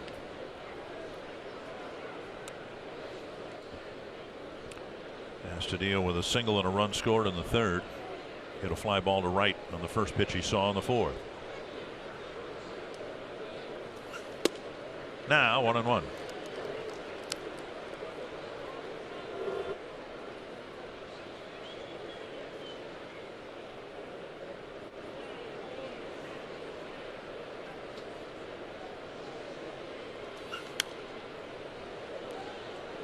Back 1-2. Astudillo so far this year, 111 plate appearances. He has walked twice. He has struck out 3 times. Good chance he'll make contact here. On the ground sharply. Nice pickup again by Lindor, and he throws him out. He's gone to his right to take a hit away, and now he's gone to his left. Here in Cleveland with a Twin 4-1 lead. The first update of All-Star voting results will be released early next week, and when it comes to shortstop, there should be some stiff competition between Jorge Polanco and Francisco Lindor. When it comes to all shortstops, it is Jorge Polanco leading the way with his batting average and on-base percentage and slugging percentages, but Lindor's numbers aren't too far behind him despite missing a couple weeks with an ankle injury. These 2 games have been very impressive between the two. They are hitting a combined .533, 4 home runs, and 6 RBI to kick off this series. And when it comes to Lindor, he has a big fan in Jorge Polanco. Jorge told me earlier today he loves watching Lindor play, although he probably didn't love that play on him in the 5th inning, but you know that Jorge respected it because in his opinion, Lindor is the best shortstop in the league. He says, I really admire his skill, his competitiveness, and he admits he loves going against the best in the league. It's extra motivation when he comes to the ballpark knowing he's going to go up against Francisco Lindor. But guys, it's not like he needs much motivation. He's one of those guys that gives 110% every day. Absolutely. I would guess that Lindor might win the balloting, but we've got another era in the American League, and we had one a few years ago with Alex Rodriguez, Derek Jeter, Miguel Tejada, where there's some awfully good shortstops in the league. The difference is the Twins have one of them. You got Tim Anderson with the White Sox. This guy, Polanco. You got Correa with Houston, but he's hurt. Yep. 2-2 to Lindor, leading off the Cleveland 6th in a 4-1 ball game. Popped up weakly, and Barrios calls for it. Get out of my way. 1 down.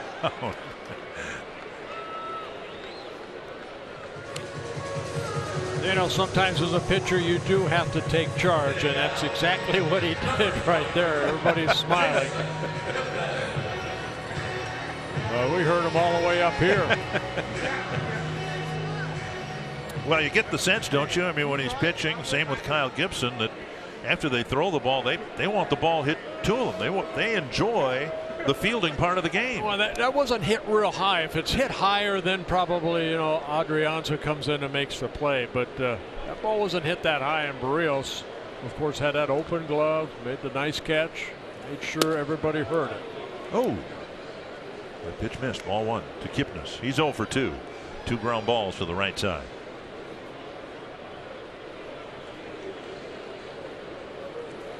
Changeup on the edge. 1-1. I like his changeup. Well, not only it has good velocity on it after a 95-mile-an-hour fastball. Well, we've seen it for anywhere from 76 to 84 on the changeup. You see as high as 95. Goes 73. Just haven't seen many breaking balls tonight. Tap to the right side. Rios to the bag. 2 down. A lot of weak contact on the ground. 2 down. The Twins Wives organization is proud to announce their annual Favorite Things auction featuring gift baskets designed by your favorite player and around their passions. All items are online and open to bidding until Friday, June 14th. And to make a bid or learn more, visit twinsbaseball.com/favorite-things-auction.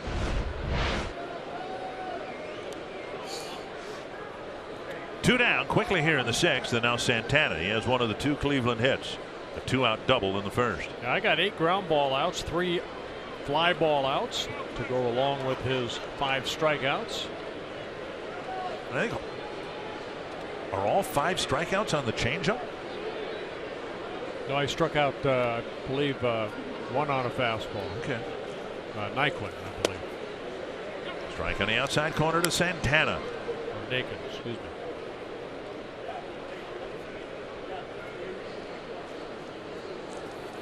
Fouled away, 2 strikes.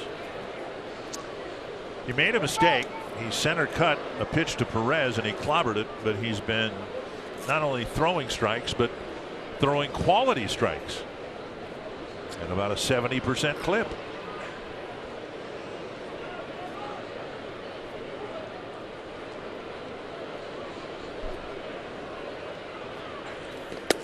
Just outside. Well, we showed you a graphic over the last 3 years that Barrios against the American League Central Division has dominated the Central Division.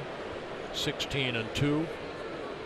He's 2-0 here in 3 starts here in Cleveland. Backhanded by Polanco, throwing on one hop, and Cron can't hang on to it. A high hop. And Santana's aboard with 2 down in the 6th. That ball popped up on CJ a little higher than he thought. I think, you know, normally when that ball comes from where Polanco throws that ball, it would stay down. And this one here hit the turf and then bounced up. And in and out of the glove of Cron.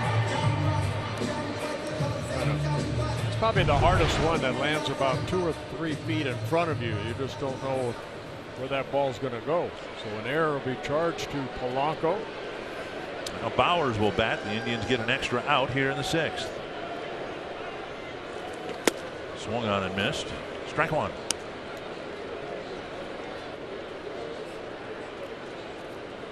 Counting the home run, just the 4th base runner that they've had.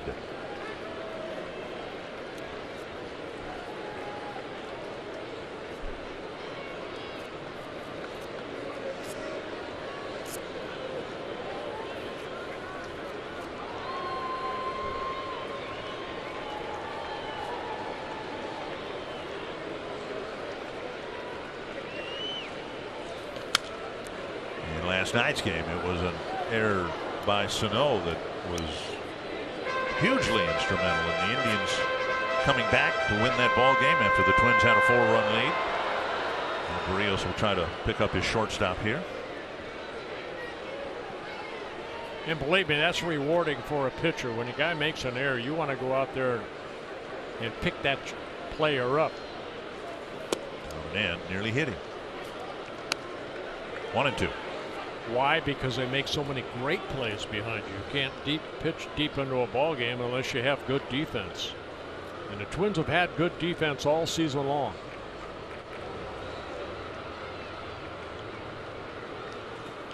Off the end of the bat, foul. Good change up right there. Bowers way out front.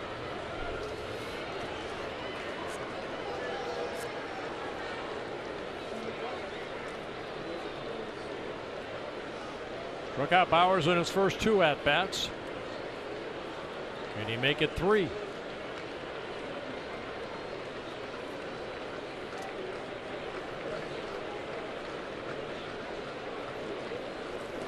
Down and away, 2-2. Wheels closing in on that 100 pitch count. Most he's thrown 105 pitches 3 starts ago in Seattle when he really struggled. McGill warming up. 2-2 to Bowers. Another foul ball on the changeup.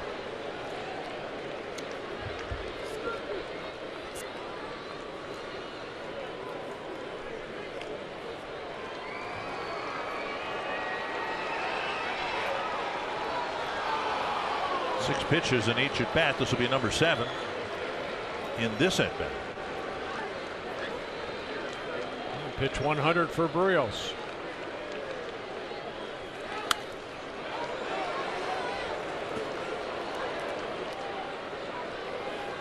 Velocity still there, 93. And the air might have sealed Barrios' fate in terms of going out for the 7th or not. Now the extra pitches have brought him over the 100 pitch count. Another 2-2 to Bowers. A pop up will reach the seats as well. Well, Bowers is hanging tougher here than he did in his first 2 at bats.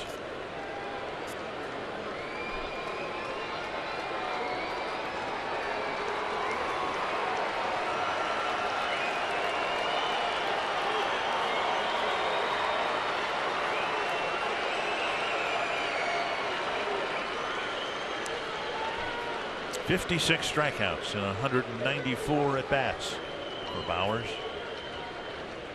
And Barrios trying to get him here to close out the 6th inning. Go fastball away. foul.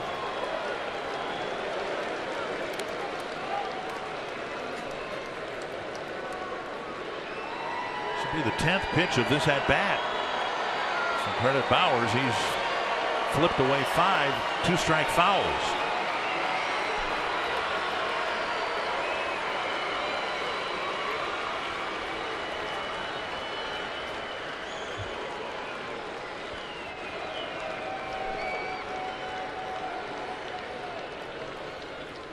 Change-up, maybe his best of the night, and he struck him out for the 3rd time.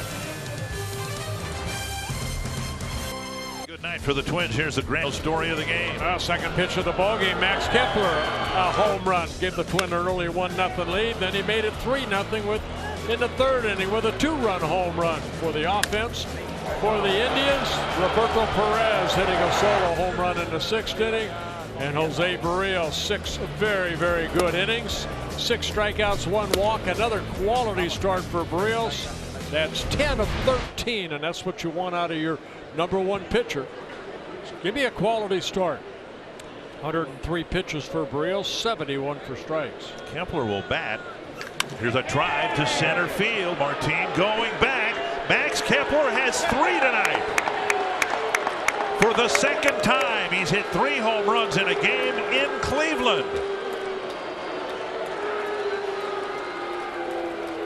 All 3 against Trevor Bauer, and it is 5-1. Unbelievable night for Max Kepler, who came in hitless in a lot of at-bats. Well, he's hit a home run against all 3 of Bauer's pitches, or 3 of them anyway. Change-up, curveball, and now the fastball. And here is Polanco. Slashed foul. Max came into this ball game 0 for 21. He's made up for it here tonight.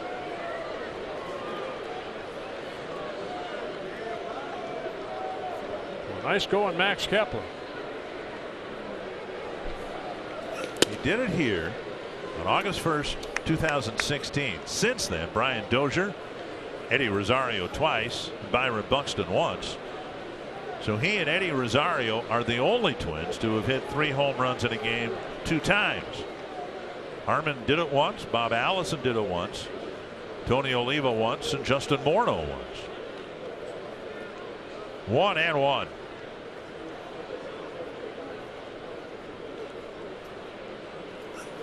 Out in front, 1-2. Before Kepler touched off his 3rd home run, we saw Barrios in the dugout, and normally when a pitcher's out of the game, he's getting handshakes and he affords himself a smile and pats on the back and all that. We haven't seen that, so maybe Barrios will be asked to go out there in the 7th inning. Tap foul.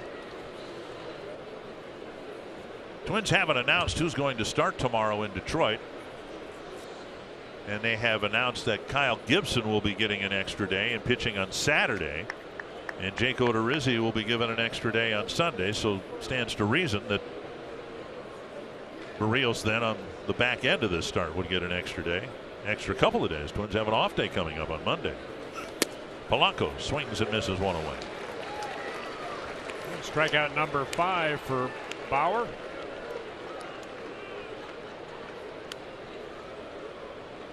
His first strikeout since the 4th inning.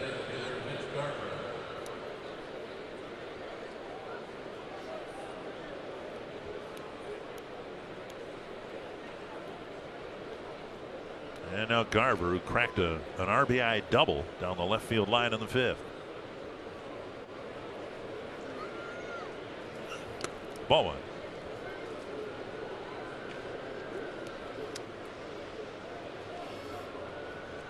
Josh Smith starting to loosen up in the Indians bullpen. One of the 4 left-handers Terry Francona has out there. 6 right-handers.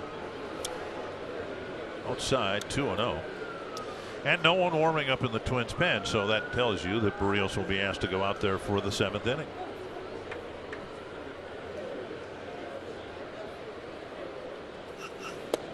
Strike call, 2-1.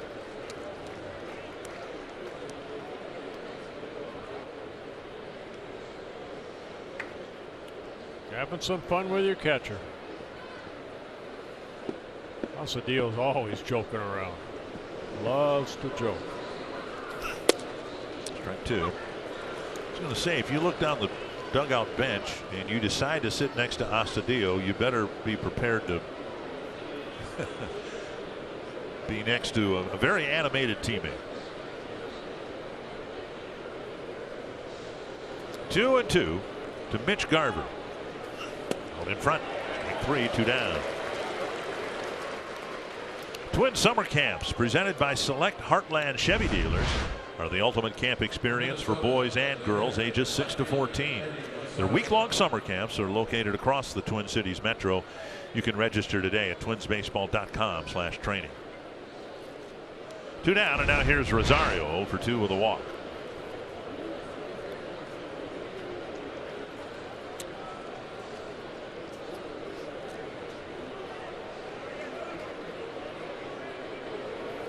Five runs on 5 hits for the Twins, 3 home runs, all by Max Kepler. Inside to Rosario. Just looking at that, not a lot of offense really other than Max Kepler. 2 hits for the Indians, a double by Santana and a home run by Perez. And the other 2 hits led to runs. Astudillo's single was in front of Kepler's second home run. And then the Twins got another hit, their 5th hit. Garver's double drove in Polanco from first base. So they haven't wasted anything here tonight.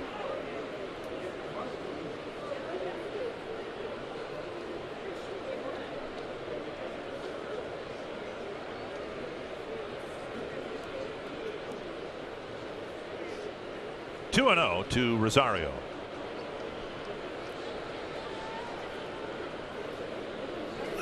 Fouled back. Big cut by Rosario. Just missed the fastball.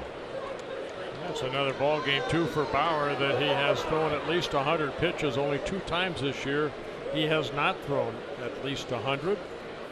88 was his low against the White Sox here back in early May, and then 99 against the Orioles here.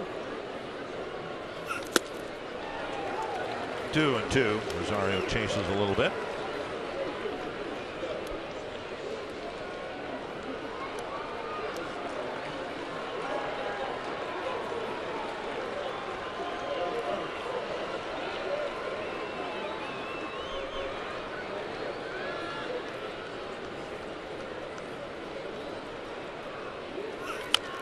Another tapper to first and a fair ball. Rosario's retired. He questions Jeff Nelson's fair ball call. Rosario's out. The Twins get 1 in the 7th on a Kepler home run. An impressive resume against other teams from the American League Central, and he's added to that with a great one again here tonight. Well, you can see since 2017, over the last 27 games in the Central Division, 16-2, an ERA under 3. Great opponent batting average against, a great whip. Walks, hits to innings pitched. Ramirez will lead off the 7th against Barrios. Foul ball, strike 1.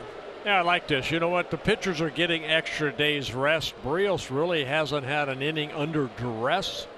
Even though the pitch count is over 100, he's shown a great changeup here tonight. 6 strikeouts, only 2 hits allowed.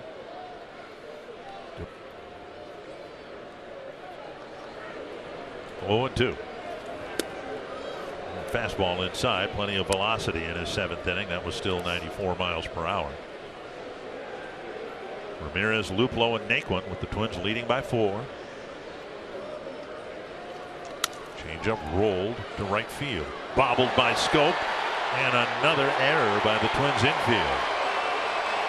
And the leadoff man is on in the 7th. In the 6th inning, it was a throwing error by Polanco, and now Scope had one run up out of his glove for an opening error. Yeah, Scope not happy at that right there. And Uncle Baldelli, I think, you know, deciding to make the move. The ball kind of came up on him, maybe took his eye off the ball. It was too late.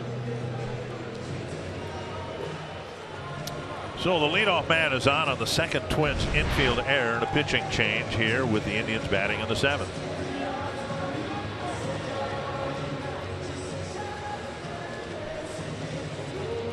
Newman, outstanding. 2 hits allowed, a harmless double, and the Perez home run. And look how many changeups he threw. More changeups than curveballs in the outing tonight.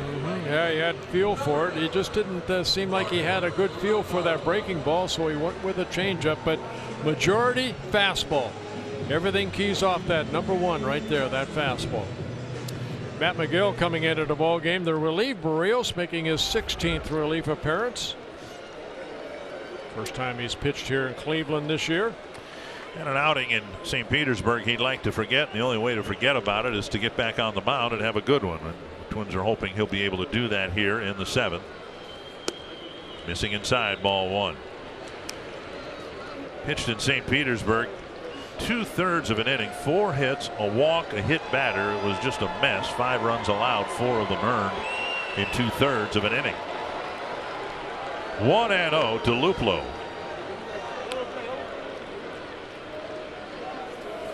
And now 2-0.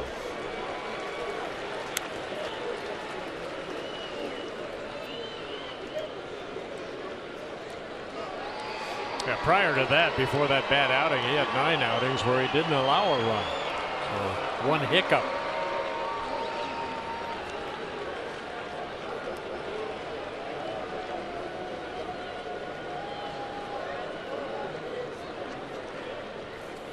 Missing inside, 3-0. Luplow, the 6th place hitter. Then Naquin, Perez, Martin round out the bottom of the order for Cleveland. May getting loose.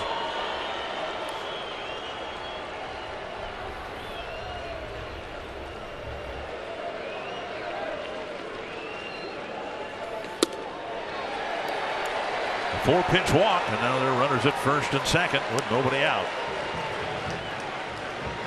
Bring up Naquin. Time now for T-Mobile's connection to the game. Peter Lambert, first pitcher in team history with 9 strikeouts in his debut on the Rockies, who had kind of the opposite season that the Mariners had. The Mariners got off to a great start and have stumbled. The Rockies got off to a terrible start, and they're not going to catch the Dodgers, I don't think, but they could be a wild card team. Mike Moustakas having a great year with the Brewers, and Mookie Betts with his 10th home run in Boston sweep over the Royals. Well, here's Naquin. And McGill trying to get into the strike zone here. Chop right side. Scope can't get it. It's a base hit. Ramirez will round third and score. Throw going to third base. It's cut off by Polanco. Well, the Indians have already taken advantage of the Scope error, and it's a 5-3 ball game. The tying run coming to the plate. I saw this Indian ball club last night come back and end up winning 9-7 over the Twins. So Naquin bouncing a ball through the infield, just out of the reach of Scope into right field. Ramirez scores. It's a 5-2 game.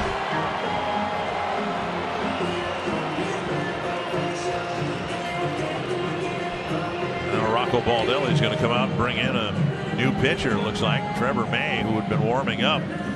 McGill with a seeing eye single, but it came after a 4-pitch walk, and the very thing that the Twins didn't want to see happen here in the 7th inning, with some snowballing might be happening here. It's a 5-2 ball game.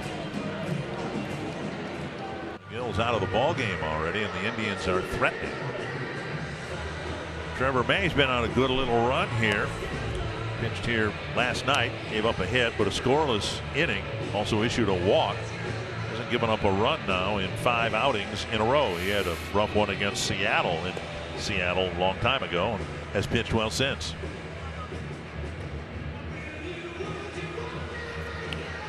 Perez has already homered in all 3 games of this series.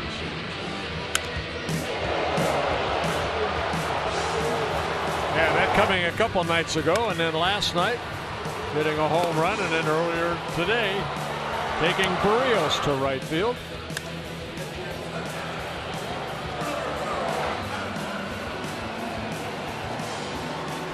So suddenly there's some urgency here. The 8th place hitter's up, but he's been swinging a hot bat, and he represents the tying run. The score 5-2. Yeah, May started the 6th inning last night and finished the 6th inning. First batter he faced was Perez and ended up walking him.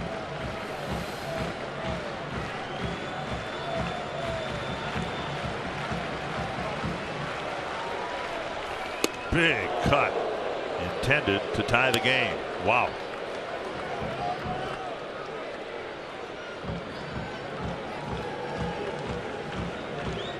Walks are high for Trevor.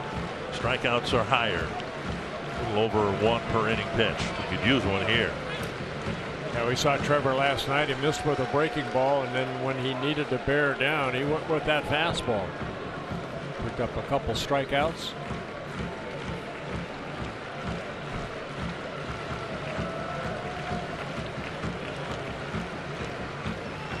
Slow breaking ball, not close. 1-1. You said it last night after he walked him, you know, and then he gave up a base hit. Unless he can prove to hitters that he can throw it over for a strike, they'll just look for the fastball. They're going to sit dead red. We saw as high as 97 miles per hour with a fastball. 1-1. Fly ball right center field. Kepler, and it is Gonzalez with the catch. Sacrifice fly. It's 5-3, 1 away. Perez getting his second run batted in. His 22nd of the year. Lovelow scores. Now Martin 0 for 2.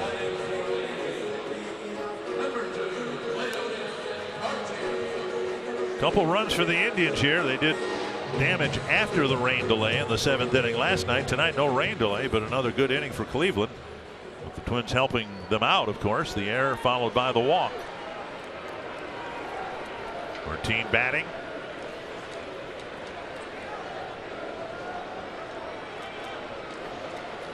High pop up, short center field.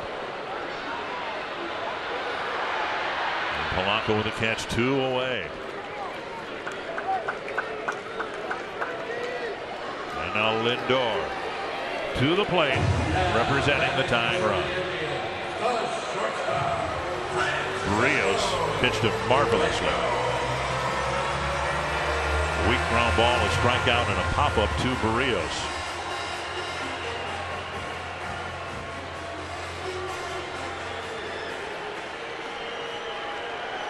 And May faced him last night. He struck him out on a good fastball.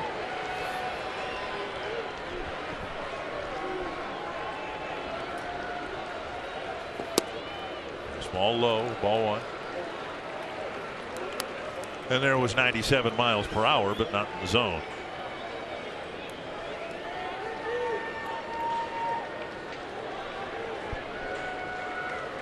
So far, an unearned run charge to Barrios, an earned run charge to McGill.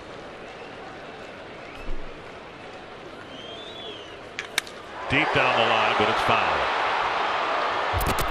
He crushed that ball. Well, that's where a breaking ball is need be to get over for a strike, because they are going to sit on the fastball. And he already has 3 home runs in this series, just like Perez. 2 nights ago, 1 last night. The Twins have seen enough of him to be convinced that he is an all-star. 1-1 from May. 2-1. That was a changeup that missed.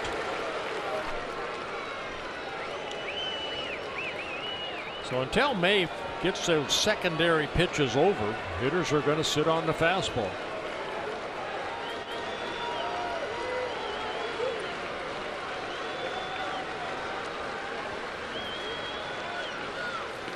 Swung through high heat. And it is hard. That's how he struck out Lindor last night on that high fastball. It is hard to catch up to that fastball, especially up about letter high.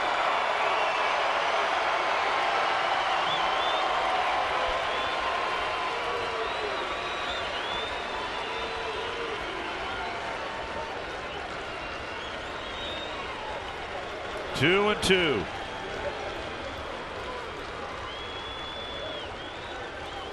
Tapper to second. Scope the short way to end the inning. Good 2 job for by the May. Indians. A nice job by Trevor May. Yep.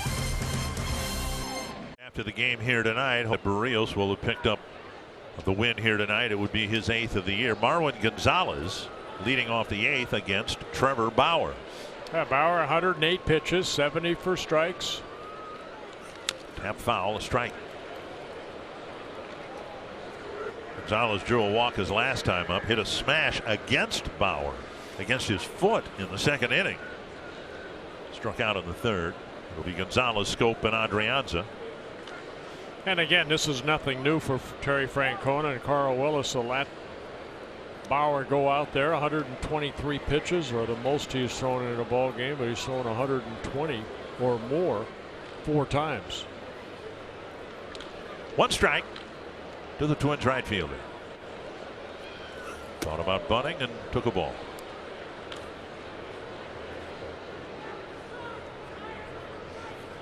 Some action in the pen. Smith up. We saw him up earlier along with Edwards. John Edwards. And the Cleveland bullpen statistically the most efficient in the American League. Without Cody Allen, Brian Shaw, and Andrew Miller. Little looper played by Lindor. 1 away. Well, this copyrighted telecast is presented by authority of the Minnesota Twins and may not be reproduced or retransmitted in any form, and the accounts and descriptions of this game may not be disseminated without the express written consent of the Minnesota Twins LLC. See if Scope can do what he did in St. Petersburg in the series finale. He had a pretty frustrating game going, a couple of strikeouts and a ground ball double play, and then in his last at bat he hit a huge home run, and the Twins needed those 2 runs. Yeah, Bauer's throwing him a lot of breaking balls in his first 3 at-bats. And there's another one. He just missed hitting the ball maybe over the fence in his last at-bat in the 5th inning. Got a hanging curveball and just got underneath it, as Crone did. Another breaking ball. Another swing and a miss. 0-2.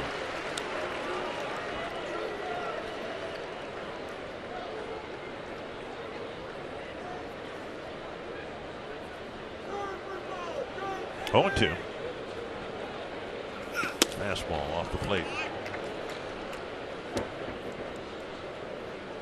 The fastball kind of just for show. See if he goes back to another curveball. Taylor Rogers getting loose.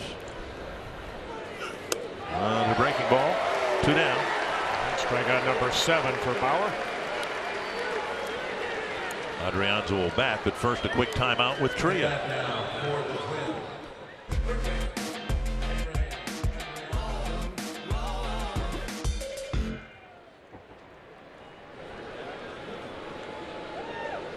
Two down, and now Adrianza hit by a pitch. 0 for 2 against Bauer,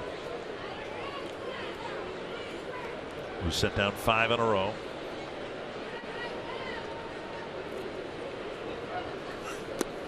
Down and in, ball 1.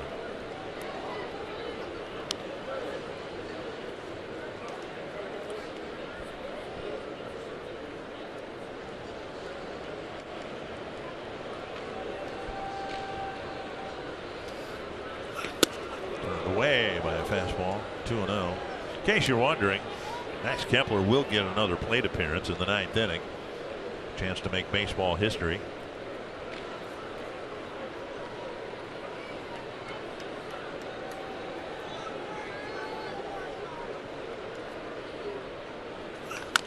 Pulled foul.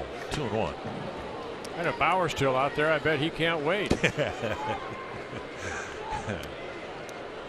Well, he's hit a home run against 3 different pitches here tonight. That's what's impressive. The changeup, the breaking ball, and then the fastball.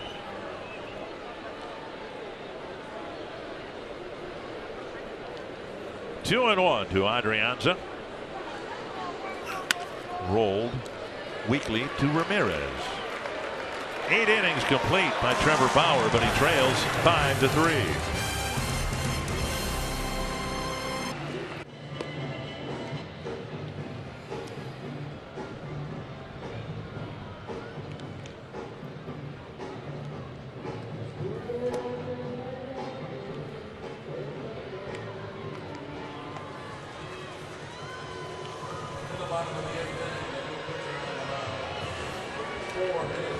Thank you, Tom.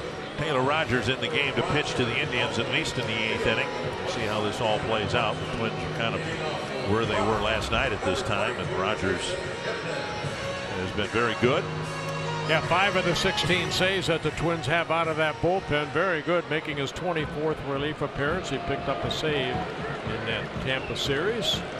And a win, 3 1/3 innings of nearly perfect relief. Strike on the outside corner to Jason Kipnis. Byron Buxton's in center. Max Kepler is in right. Marwin Gonzalez has moved from right field to third base. Of course, Rogers on the mound. 1 strike. And now 2 strikes. 2 type of curveballs that Taylor has.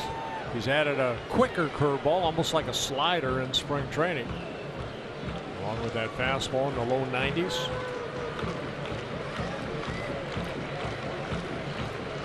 Heading the count. Almost to the backstop. Astudillo tumbles out of his squat. 1-2. Kipnis, Santana, and Bowers.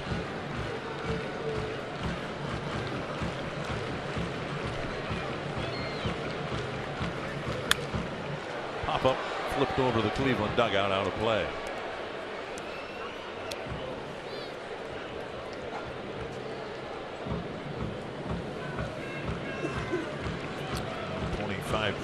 .4% of his appearances have been in the 8th inning in tonight's game. We'll see whether he's asked to maybe pitch the 9th as well. Maybe try to get 6 outs. Let's get 1 here first.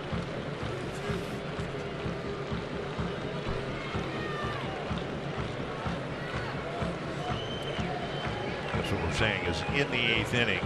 Of all the 8th innings, the Twins have used Rogers quarter of the time. And Kipnis strikes out, 1 away. Rogers picks up a strikeout with a 2-run lead. Imperative, of course, the way the ball flies out of this ballpark. Keep the bases empty. Well, good location right here of the fastball. Great spot at 95. Pitcher's pitch. And now switch hitter Carlos Santana.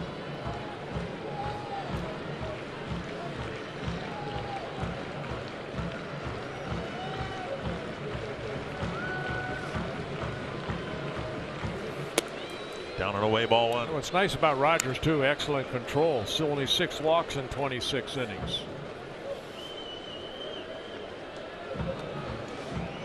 So no free passes here late in the ball game when you're up by 2.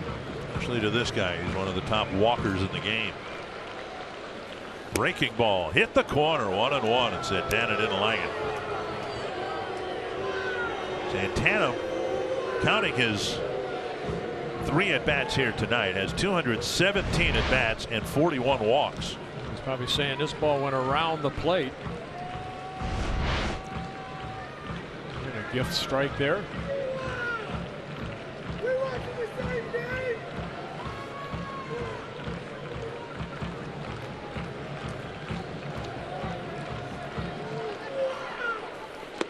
Two and 1, the quicker breaking ball.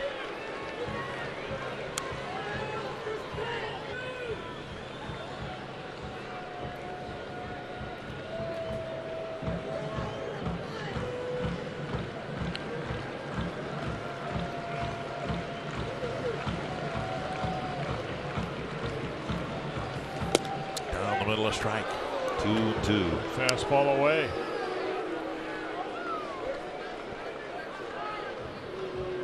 Santana's taken all 4 pitches, but now be more in swing mode.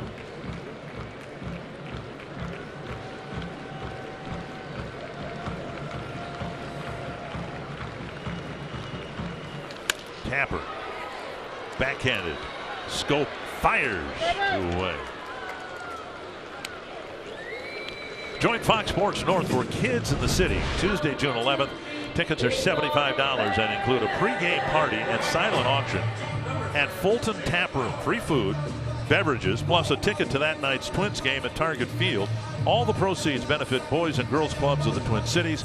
Visit foxsportsnorth.com/events for more details. That was a nice play by Scope, only because he knew who was running.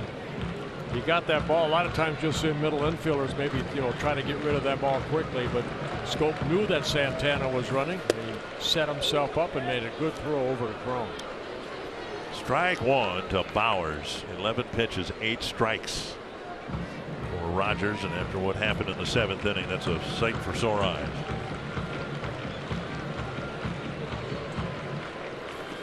Off the plate, 1-1.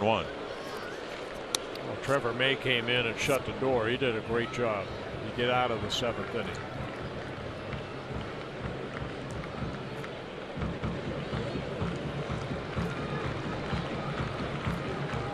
Bowers is glad that Barrios is out of the game. Struck out 3 times against him, 3 of his 6 strikeouts. Now it's lefty, and Rogers is ahead of him 1-2.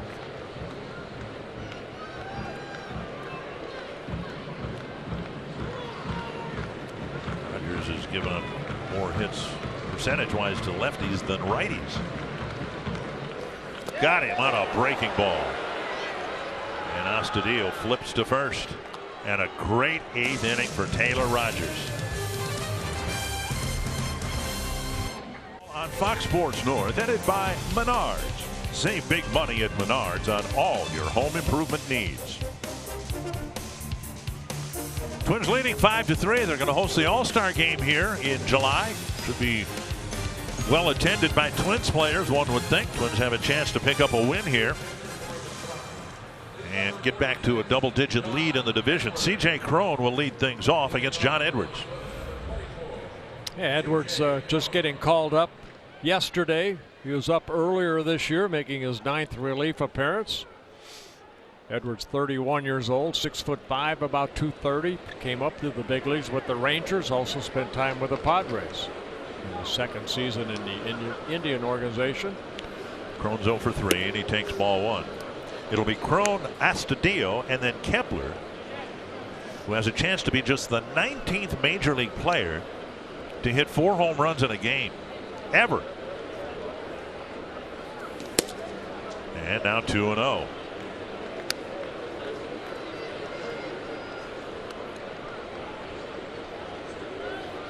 Twins have scored in every other inning. Scored in the 1st, 3rd, 5th, and 7th inning.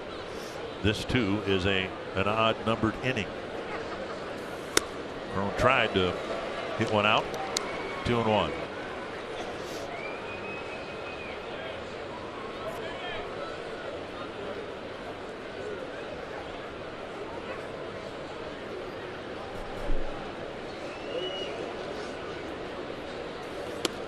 And now over the inside edge.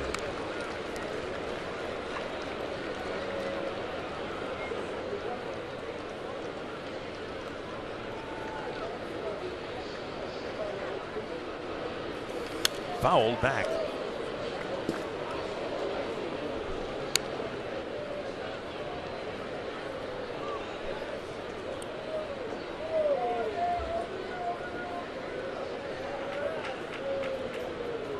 Kepler with his second 3-home run game here in Cleveland, and another one fouled back. Trevor Bauer worked the first 8 innings through 119 pitches. Gave up only 5 hits, but 3 of them left the ballpark. Off the bat of Max Kepler. Tapper in front of Lindor. And close play. Crone is retired, 1 away.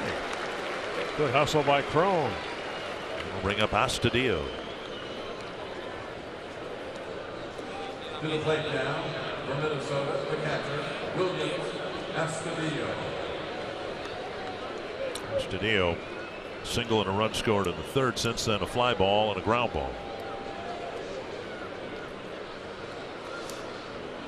Hitting 4 home runs in a game has only been done 6 times in the American League, most recently by Josh Hamilton. Fouled back, a strike. Cleveland's had a player hit 4 home runs in a game. Rocky Colavito did it against the Orioles back in 1959. Popped up, and Bowers across the line with room for out number 2. So here he comes. Max Kepler has hit the fastball, the curve, and the changeup, and he won't have a chance to hit against a right-hander. We'll have our Coors Light refreshing finish looking at the 3 Kepler home runs. Well, second pitch of the ball game, and then in the 3rd inning, a 2-run home run, and then in the 7th inning, another solo. Those all coming off of Trevor Bauer. And the Indians will bring in a lefty to face Kepler with 2 outs in the 9th, and the Twins leading by 2.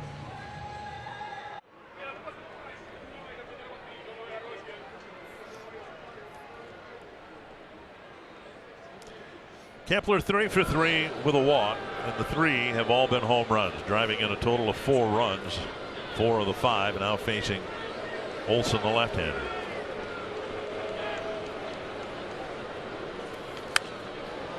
And foul back. Yeah, Josh Smith on the mound. Oh, I'm sorry, Smith, yes. Smith kind of a side armor, fastball slider, just making his 4th major league appearance. Kepler with 15 home runs on the season. 2 of them have come against left-handed pitching.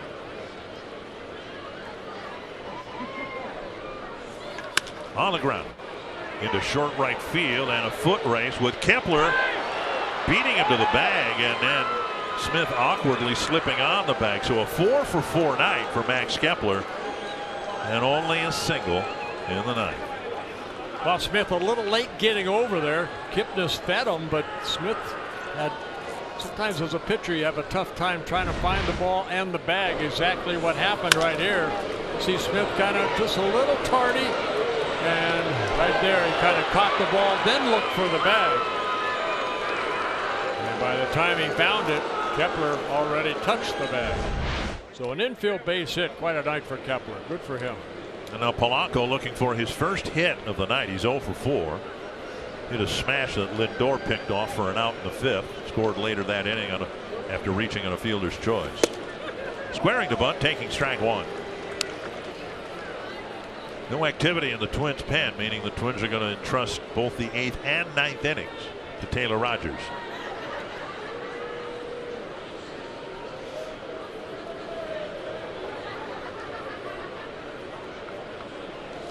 Inside, 1-1.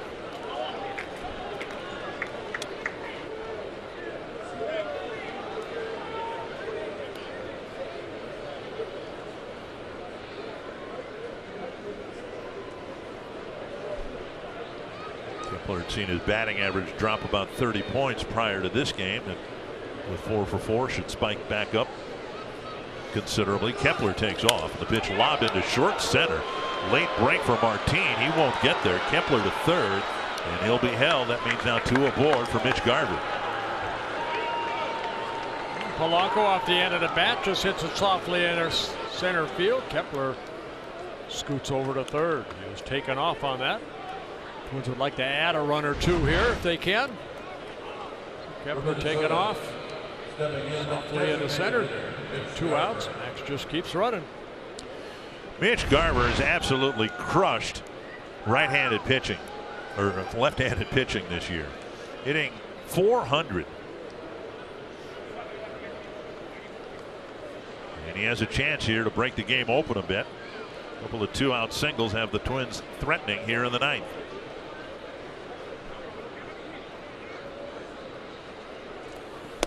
That hits the outside edge.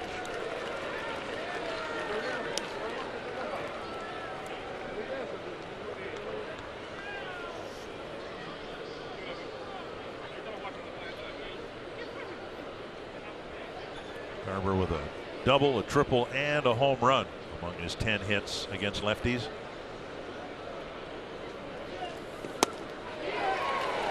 One, 2. More of the cutter slider by Smith, down and in.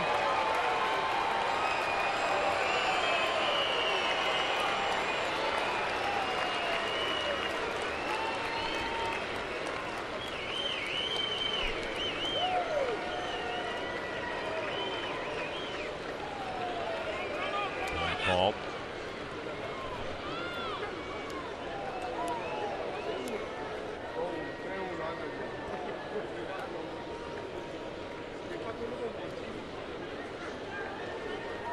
2 strikes. The Twins' designated hitter.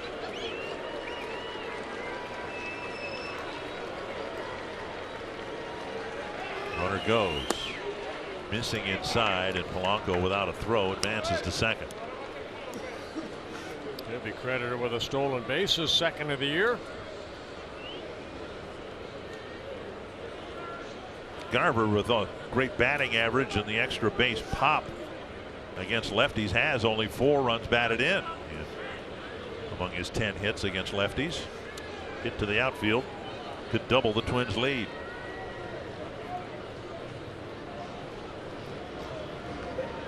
Polanco gets credit for the stolen base.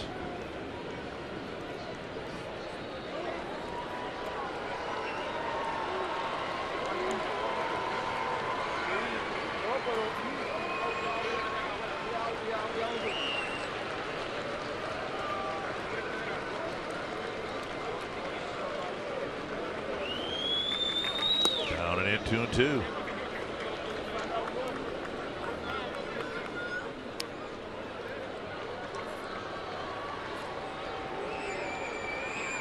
Base now open, but Rosario is the on deck hitter.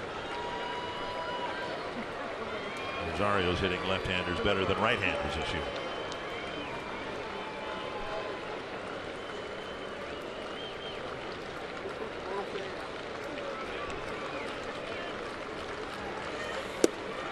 Called third strike, and Garver knew it. Twins strand 2, but they'll take a 2-run lead to the bottom of the 9th.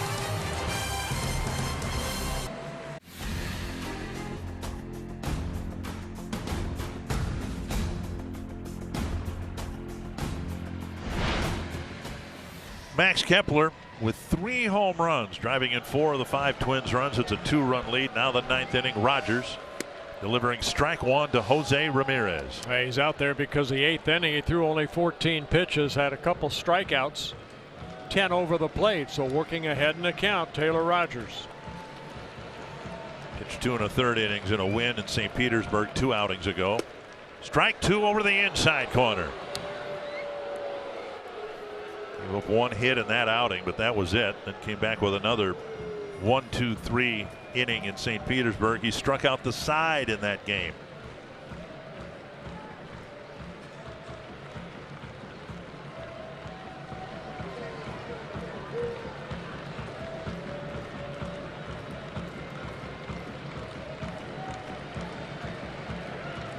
Oh, 2.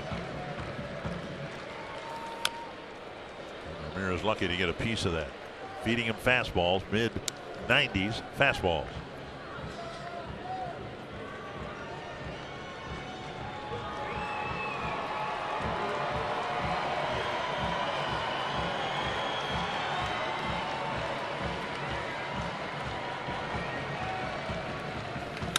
High fly center field.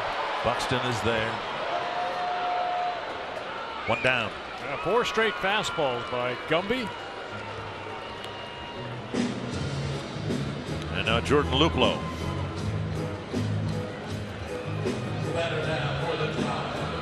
Luplow with a fly out, a ground out, and then he drew a walk from McGill on 4 pitches. Crawled back into the game with a couple of runs in the 7th. May cleaned up a mess in the 7th, and Rogers has been very, very good again here tonight.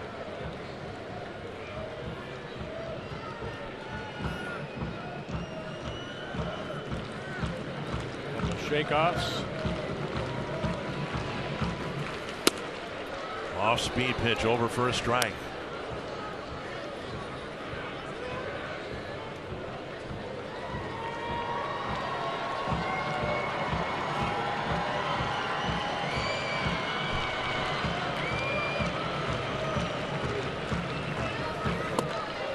The very thing you've talked about the last couple outings for Trevor May. He's been getting outs with fastballs, but the inability to throw a second pitch for a strike. Rogers can throw a second or a third pitch for strikes. He changes well. Doesn't really have a straight changeup. He changes off the breaking ball. Mercado on deck. 2 strikes to Luplow.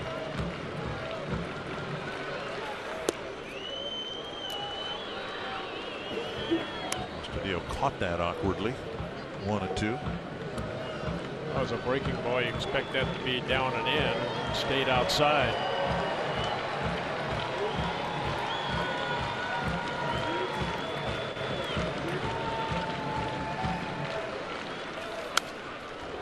'96 fouled to the screen.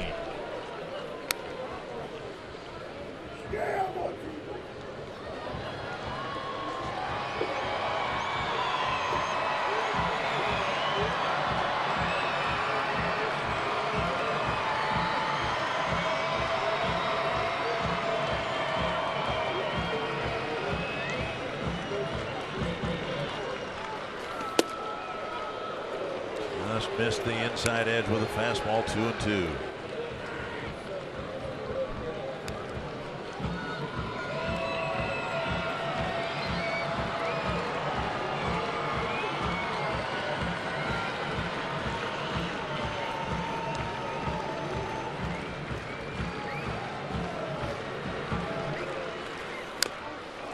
Off a leg.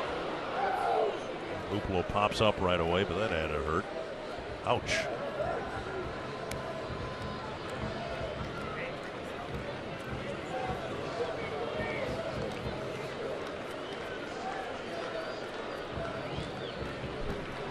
A lot of guys will wear that guard on top of their uniform. This one hit the guard. Thank goodness he had that. Every time I see that, I think of Jermaine Dye when he hit that ball off his shin area, cracked the bone.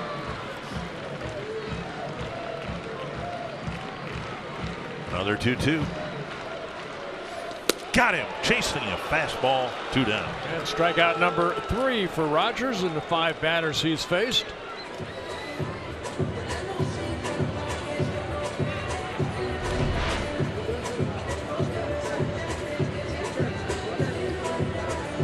So they wanted that ball in, but the 95-mile-an-hour fastball.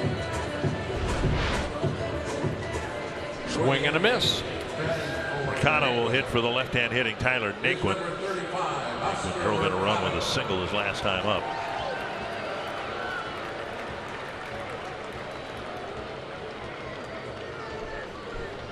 Mercado just hitting 200 against left-handed pitchers, and he's got a really good one he's facing here in the 9th inning.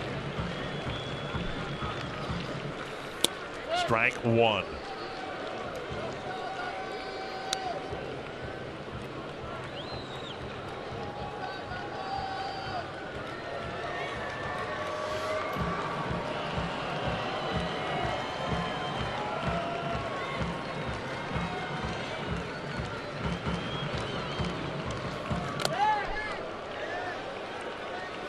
Dirt. 1-1. If Mercado keeps the game alive, Roberto Perez will hit.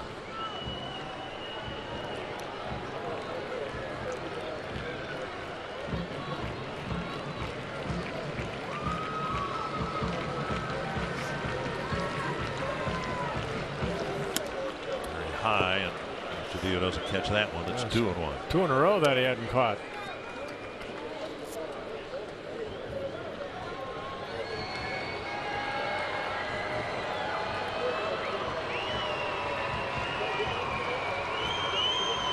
Throwing strikes. Taylor Rogers. 28 pitches, 20 strikes so far. Well, 3-1. No free passes. Perez has driven in 2 of the 3 Cleveland runs tonight. 1 with a home run. 3-1 to Mercado. Deep to left. And it's a 1-run game on a 3-1 pitch. Mercado goes deep, and it's 5-4.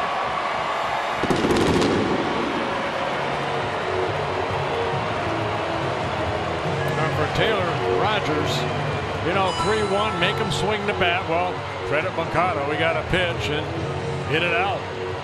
4th home run that Taylor has allowed. 2nd hit by Mercado this year.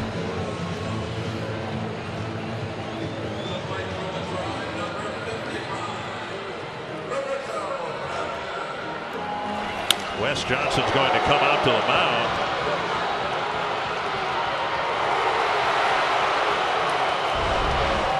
and that's Elvis Martinez, the translator. And I think the communication here is with the catcher, certainly not the pitcher.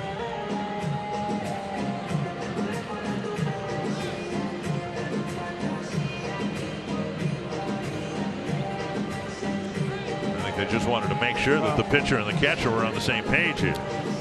You know, sometimes walks can, you know, upset a pitcher. So 3-1, challenge him. Well, Rogers lost that. Blake Parker starting to get loose. But just get this guy out. Don't worry about it. He's already hit a home run in all 3 games, including tonight's game. He's walked, hit the home run, and drove in a run with a sacrifice fly. So he's 1 for 1 on the night. Breaking ball, strike 1.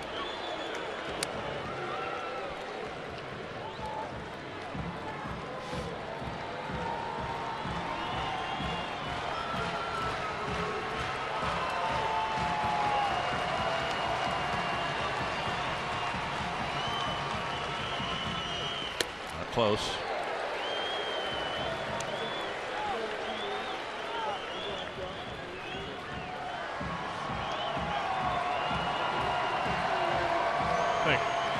Twins know that Perez, good fastball hitter.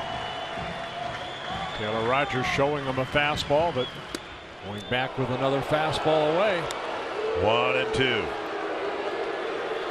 Perez didn't care for the call. I think what we've seen all game long is that Ortiz, the home plate umpire, caught the upper part of that box. 1-2 to Roberto Perez. Tapper towards short. Polanco on the run, and the Twins win it 5-4. And incredibly, this Twins team has played 61 games and they have yet to lose 3 games in a row. Well, you do it by good starting pitching to stop little losing streaks, and Jose Barrios was on tonight. Great job by Trevor May working out of the 7th, and Taylor Rogers gets his 6th save.